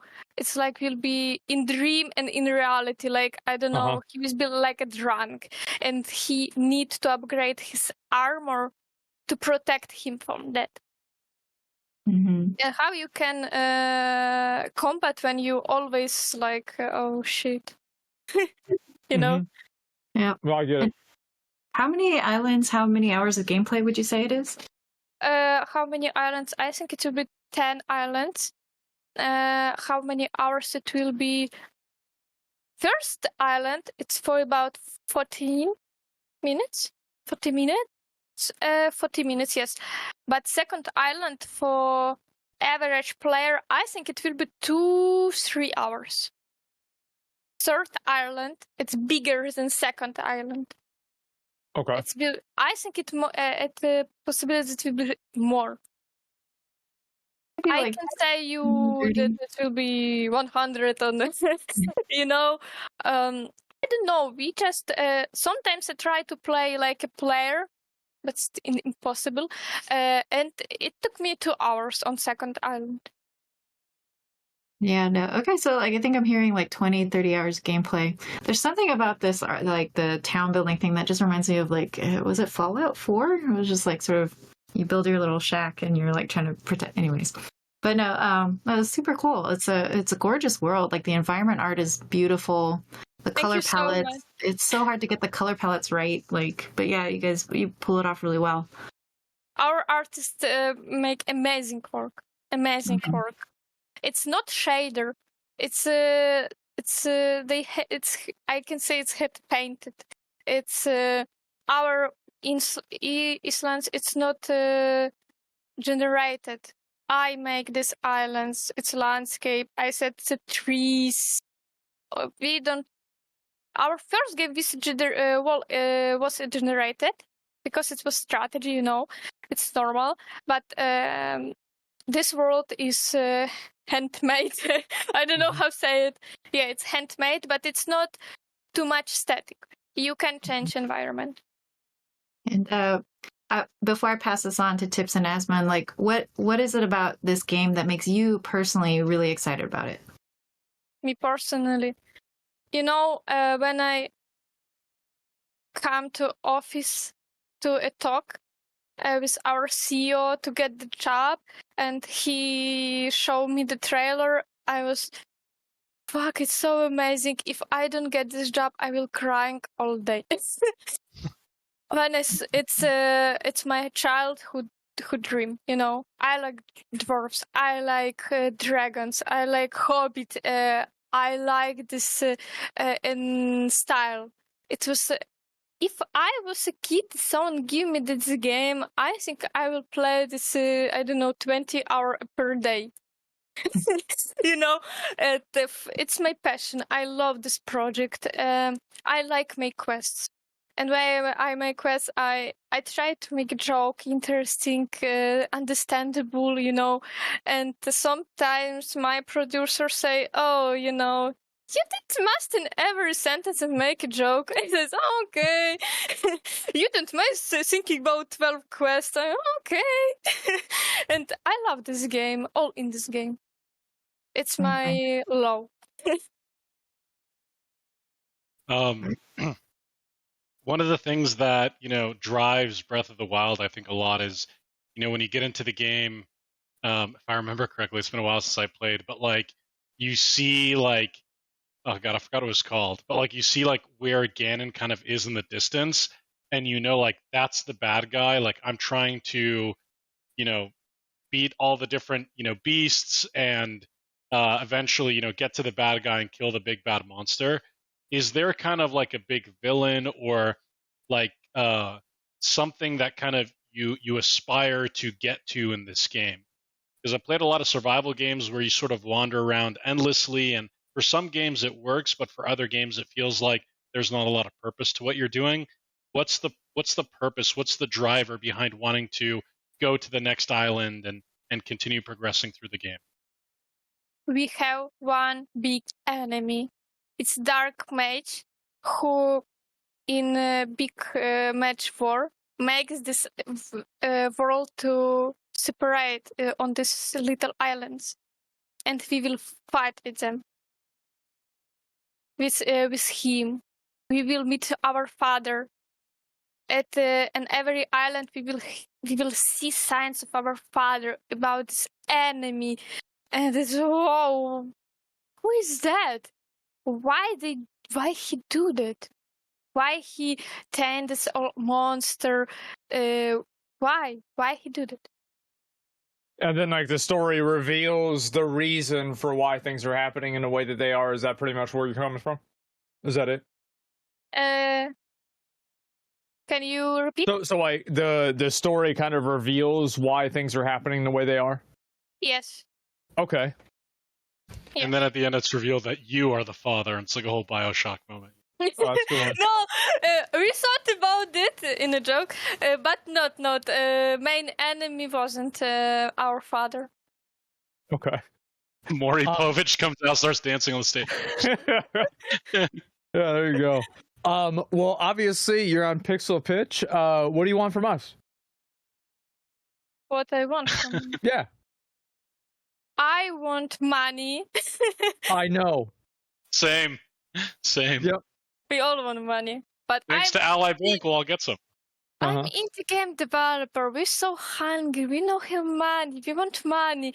And we want compelling dwarven experience. We love Thorin from Hobbit.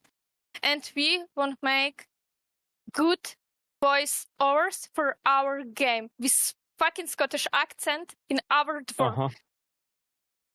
Play test audio to all hear that. That's amazing. Okay.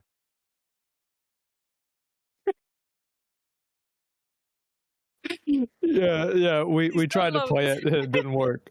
Okay, yeah, we're gonna see if we can get it fixed. Okay. All right, you keep going. It's fine. This is so sad. It's amazing voiceover here. Hopefully we'll be able to get it to work. Okay. I see clowns in the chat also. We want to make voiceovers. Just in English, I think. With Scottish accent, as I say. And in demo, you will hear it. Oh. Every day in Driftlands feels like your first. Perhaps because each nightfall feels like it might be your last. Okay. All right. That's about exactly what I would expect the dwarf to sound like. Yes, exactly, man. Just play demo on stream.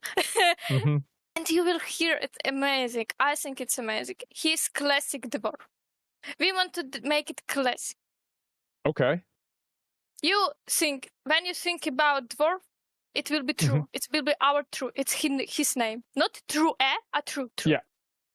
Okay. All right. Understood. Yeah. And it's so, what else you got? Be or not to be, any help from you with spreading explore of our game. I ask you, can I ask you to scan our QR code, to follow us in social media, in our Discord. We're so waiting you in our Discord. Our producer so like to post my bugs. It's so amazing with funny music. If we draw some art to the game, if our art director draws something, some art, it will be on Discord in 5 minutes. You will be see five proposals or something, and you can vote for this. So what you're saying is, join the Discord if you want to know what's happening with the game, get those really fast updates. Join the Discord. Okay. Yeah, there it is. And also the Steam link is in chat. The game again is The First Dwarf. We also dream to add settlement life cycle. They drink beer, do some shit, I don't know.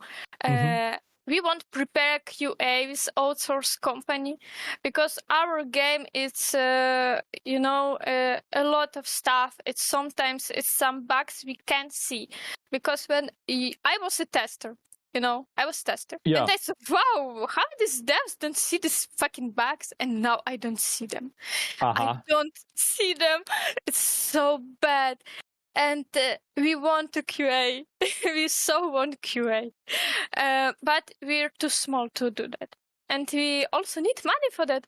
And we want to add content. We want to our dwarves write the pics.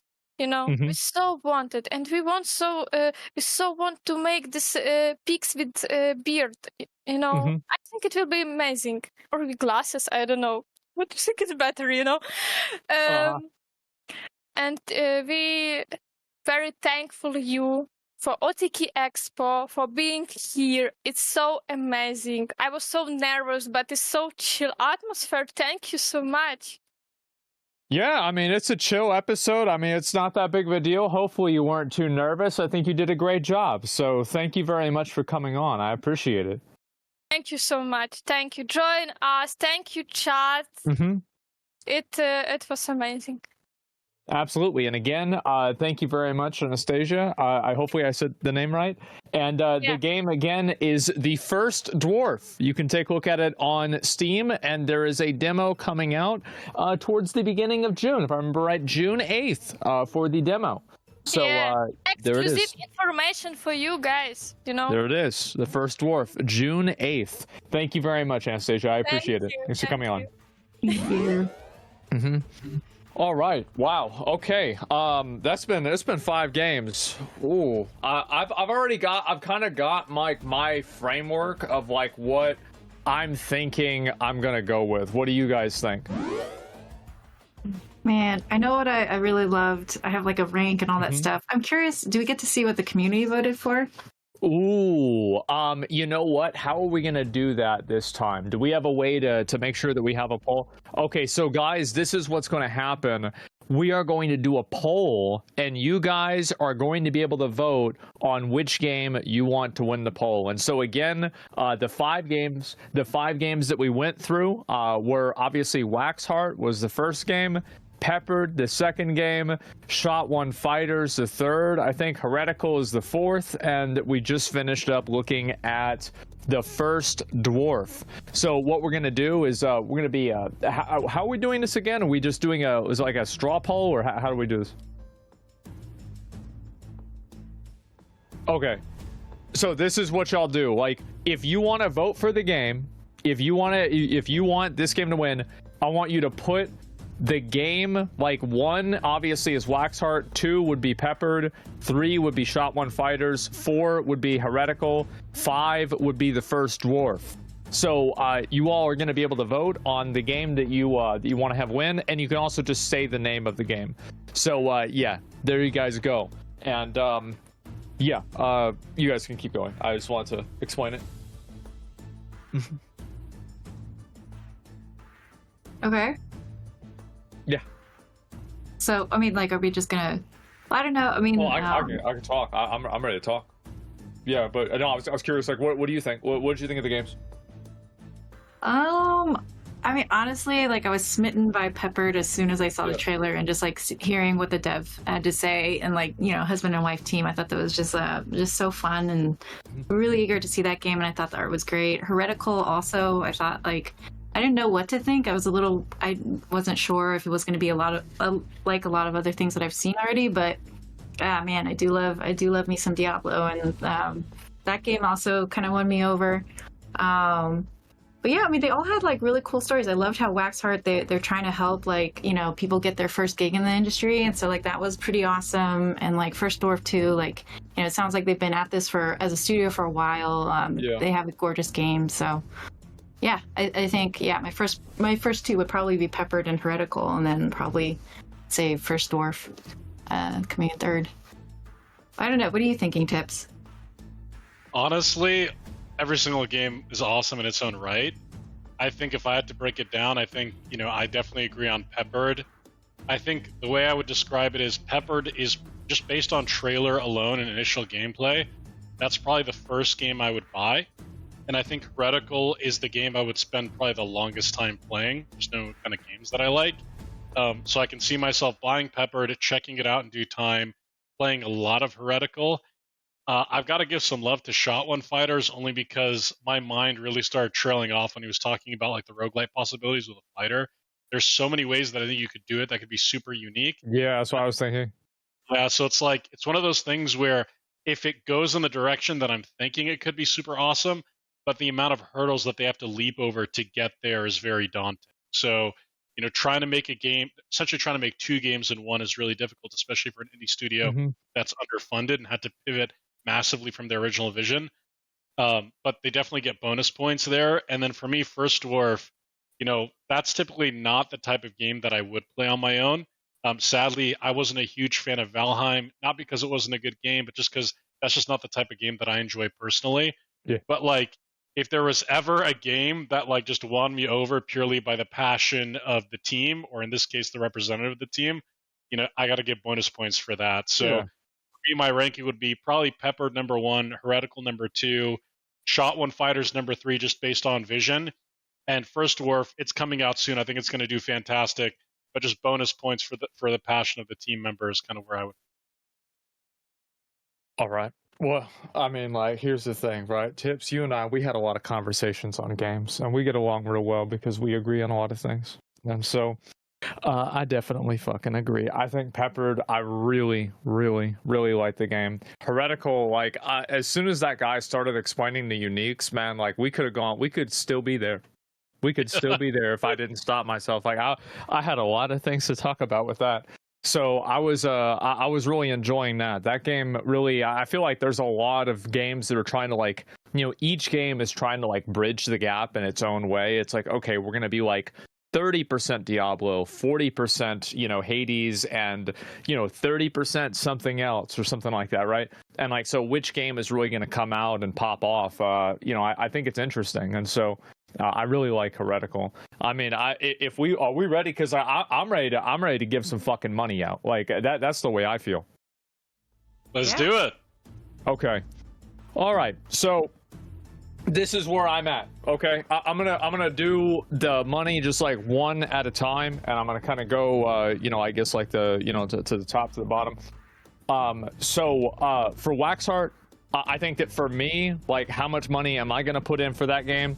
I would say I would give it $500. I would give that game $500. I want to support it because I really like the, like, how the fuck do you manage 100 people on one game? Like, that's crazy. Like, I can't imagine that. Like, trying to keep all that together, that's impressive to me. So yeah, I would give them $500. Honestly, that is, like, I'm not, like, I'm into, like, the story games, right? It's okay. But, like, what I really enjoy is gameplay games. But the premise of the way that they're setting that up, that's interesting. So I do want to support it with $500, right? That's number one. Number two, First Dwarf, I would say also probably about the same thing. I think they're pretty close to the release of the game. And I'll be honest, like, if this game comes out and it's any good, I'm probably going to end up playing this on stream. That's the truth, because this is the kind of game that, like, I did play Valheim. I played all through Valheim 2 times. I put 200 hours into Palworld. Like, I beat the shit out of that game. And then I even played Enshrouded. I play these games as much as I can because I thought they were good. And so if this game comes out, it's a good looking game, I'm going to be all about the First Dwarf. I will play it. So I would give 500 to that. Number three, actually, I'll let you guys go. I'll let yeah, somebody else can go. Go ahead, Jane. That's where I'm at. Yeah, I don't know. It's so rough. Like, man, because I want to help all of them. I mean, that's why we're here, and it's so great that OTK is doing this, and Ally, of course, like, supporting indie studios. I feel so bad for Waxheart. I mean, imagine dealing with 100 devs, not being able to afford the Trello software that you need to just manage that. That's some like that's a nightmare. Yeah. So I don't know. I think I would go higher on Waxheart just to support them to get their project management software. You know, maybe I would do like 1,000 for them. To help them get to that goal there. And then I think with First Dwarf, yeah, I mean, similarly, I think I would also do like maybe 500 for them.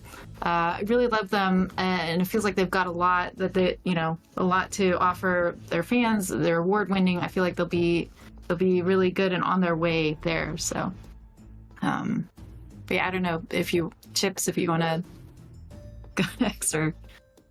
Shit, okay. Damn, I'm gonna come off like an asshole here. So, personally, Waxheart did not vibe with me super well. That's probably not the type of game that I would play. So, unfortunately, I would have to pass on that game, personally. I would give... Well, I just realized Peppered is only asking for $5, so that kind of, like, changes everything for me. So, give me 1 second to rework my numbers. I'm sorry. Okay, yeah. I guess I'm gonna go with my third one while Tips is figuring it out. The truth is, I want to give.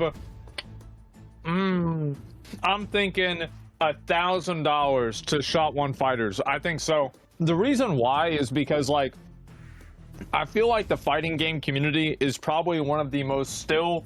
I don't even understand how this happened, but, like, somehow the fighting game community is still grassroots, and I can watch like a Evo competition or something like that, and yeah, they got nice production and everything, but it still doesn't feel that far off from a few guys crowded around one CRT computer, or, you know, like a TV and just watching it. And so I really like it. I think that they will support that too. People love fighting games, and it's good to see an indie game try to break into the space and, you know, disrupt at least a little bit of the tenure of these games that have been like out for 20, 30 years, you know? 100%. And with that, I'm going to say I've got 2,000 for Shot One Fighters.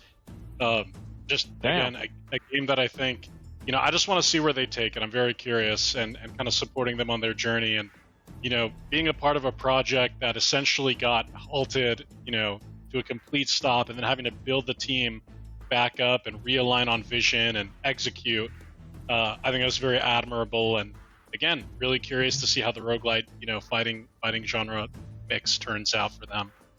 And just to continue for mine, Heretical, I'd also give them $2,000. Again, out of all the games here, I can see myself spending the most time in that game. I was playing it a little bit off cam while we continue throughout the show, so I think that's a promising sign. Would like to see more fast-paced combat, abilities that are more engaging and perhaps a little bit different than a lot of the bullet heaven formula we've seen recently. And I'd give $500 to First Dwarf, again, just purely based on the enthusiasm of the developer. I think they're going to have a fantastic launch, especially if Asmund plays it. And then I would give my remaining, you know, $5 to Pepper to help them reach their goal, and the remaining $4.95 to Waxheart to help them get right to the edge of their goal. What about you, Jane? What do you think? Gosh. Yeah, I mean, man, it's so hard. I think with Peppered, yeah, it seems like they've reached their goal. I will shout them out because I know that they did their Kickstarter, and like I saw all their updates. Every update they were promoting and supporting other indie devs. I feel like they asked a little bit low to also support the other indie devs here. So I think that was really super awesome of them. So even though you only asked for $5, if you want, happy to connect after this, see if there's any other support that could offer you. It seems like you're more than fine though. So I think you're good there, but totally support what you're doing, and we'll definitely buy your game. I think I actually might up my amount for First Dwarf because, like, you know, I do want to see them get on their way more.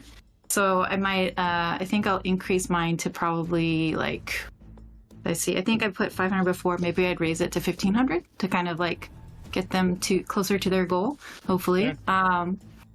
I'll do the remaining 5 for Wax to make sure that they can get to their 2,000 there. And then I think I would want, I don't even know how much I have left. I didn't even do the math on this. Sorry, graphics people. You want me to go in on it? I'll talk a little bit and then figure it out. All right, so I'm gonna just wrap it up. Okay, so we got the last 2 games. Here's what we're gonna do. For Heretical, I am gonna give them $3,000 fucking dollars. This game looks good. This is a good fucking game. That's a great game. I really, really like this game. I think, and the fact, by the way, this shit came out in a year. They made this in a year. That is nuts. How the fuck do you make this in a year? That drives me crazy. And so, yeah, like, especially whenever, you know, it's like, oh, we're going to make this change to the game. It takes 6 months. Like, how is it you make a whole game in 1 year? Right? And so I see that. I am astonished. Now, I don't have any money left. Peppered already met their goal. So I guess the best I can do is I will stream the fucking game. I will stream the game. I'll play through the game. I'm going to play through the demo myself. I will stream it. I'll take a look at it. I'm going to do that. I very rarely commit to ever actually playing a game and showing it myself on my stream. But I think with something like this, I think it just might work. That's what I think. Hell yeah. Mm-hmm. It's amazing. Okay, then, I guess at this, like, again, also super loved Heretical. I feel like that game's going to be amazing. Can't wait to play it personally. I can't wait to play all these games, actually. I think I will just round them up to their full ask. So take them to 6,000, was it? So give them 1,000. You know, I'll make sure that Shots kind of gets to their goal, too. Get them up to 5,000 total. And then the remainder, I think I will actually give to First Dwarf to help them get closer to their goal. Waxheart, love you. I think you'll get to where you're going. You're a lot earlier on, but for anybody here, happy to reach out and work with you and offer any additional support. And I'm not sure we said this at the beginning, but just in case we didn't, guys, this is Jane. Offiker. She was the executive producer on the show Arcane, if you guys watched it, the League of Legends franchise and universe. And she's also the CEO of Incredible Dream Studios. She makes games of her own, and one of the franchises that she works on is called the Kinfire Chronicles. I'm spamming it in the chat. You guys just released your Kickstarter, right, Jen? Yeah, thank you so much for mentioning it. Yeah, we did a Kickstarter for our latest game, 2 to 6 player competitive game called Kinfire Council. The Kickstarter campaign closed on Monday, but we're going to be opening up for late pledges. So if you want to come check it out, please do. But I'd say for any of these studios too, like I know Peppered had done a Kickstarter campaign. I think crowdfunding could be a really interesting route for some of these other projects as well, especially because you all have such great stories. And, you know, towards that end, happy also to maybe help with Kickstarter planning, maybe some thoughts and ideas there, help with, you know, just thoughts or feedback on the IP or the stories that you have in development. Yeah, however I could be helpful, or even maybe putting you in touch with some investors would be something else I could potentially do. Y'all raised $275,000? Damn. Thank you. For a board game, yes. But yeah. Not bad. I mean, let's be real. The kind of nerds that play board games got a lot of money. Like, let's just be real. There it is. I mean, it's like you fishing where the fish are in that. Oh, yeah. Mm-hmm. I love the space. It's a wonderful community, wonderful crowd. So that's awesome, honestly. Ooh. So you got another 5,000 to put in, then, Jane. Oh yeah, of course, right. But anyway, yes, I want to know what chat picked. Where's chat at? Okay, so we have the game that won Best in Show. We have Waxhard at 2%, Peppered at 24%, Shotgun Fighters at 8%. Heretical 21%, but at 45%, we have First Dwarf popping off almost half of the votes. Congratulations, First Dwarf, you're winning. They win the $5,000. Like, there it is. Oh my God! Congratulations. Woo! Yeah, it seems like she's pretty happy. Do you want to bring her on just real quick, just to talk? Oh yeah. Congratulations, Anastasia. Thank you so much, chat. I love you so much. Chat is just Giga Chat, you know. Thank you so much for voting for our game. We will try our best to make it amazing, funny, and you will like it. Mm-hmm. You will like our game. No, I hope so. It's gonna be June 8th. It's in like 2 weeks almost, less than that. Yeah, just wait 2 weeks to play demo. We will wait for your opinion. All right. You can change this game if you want something to add. If you have be careful what you wish for. Ideas. Oh, I'm sorry. Just go to our Discord. It proposes something. Maybe it will be in the game. Who knows? All right. Who knows? Good to know. Thank you so much. Of course. Thank you very much. Again, guys, the game is First Dwarf.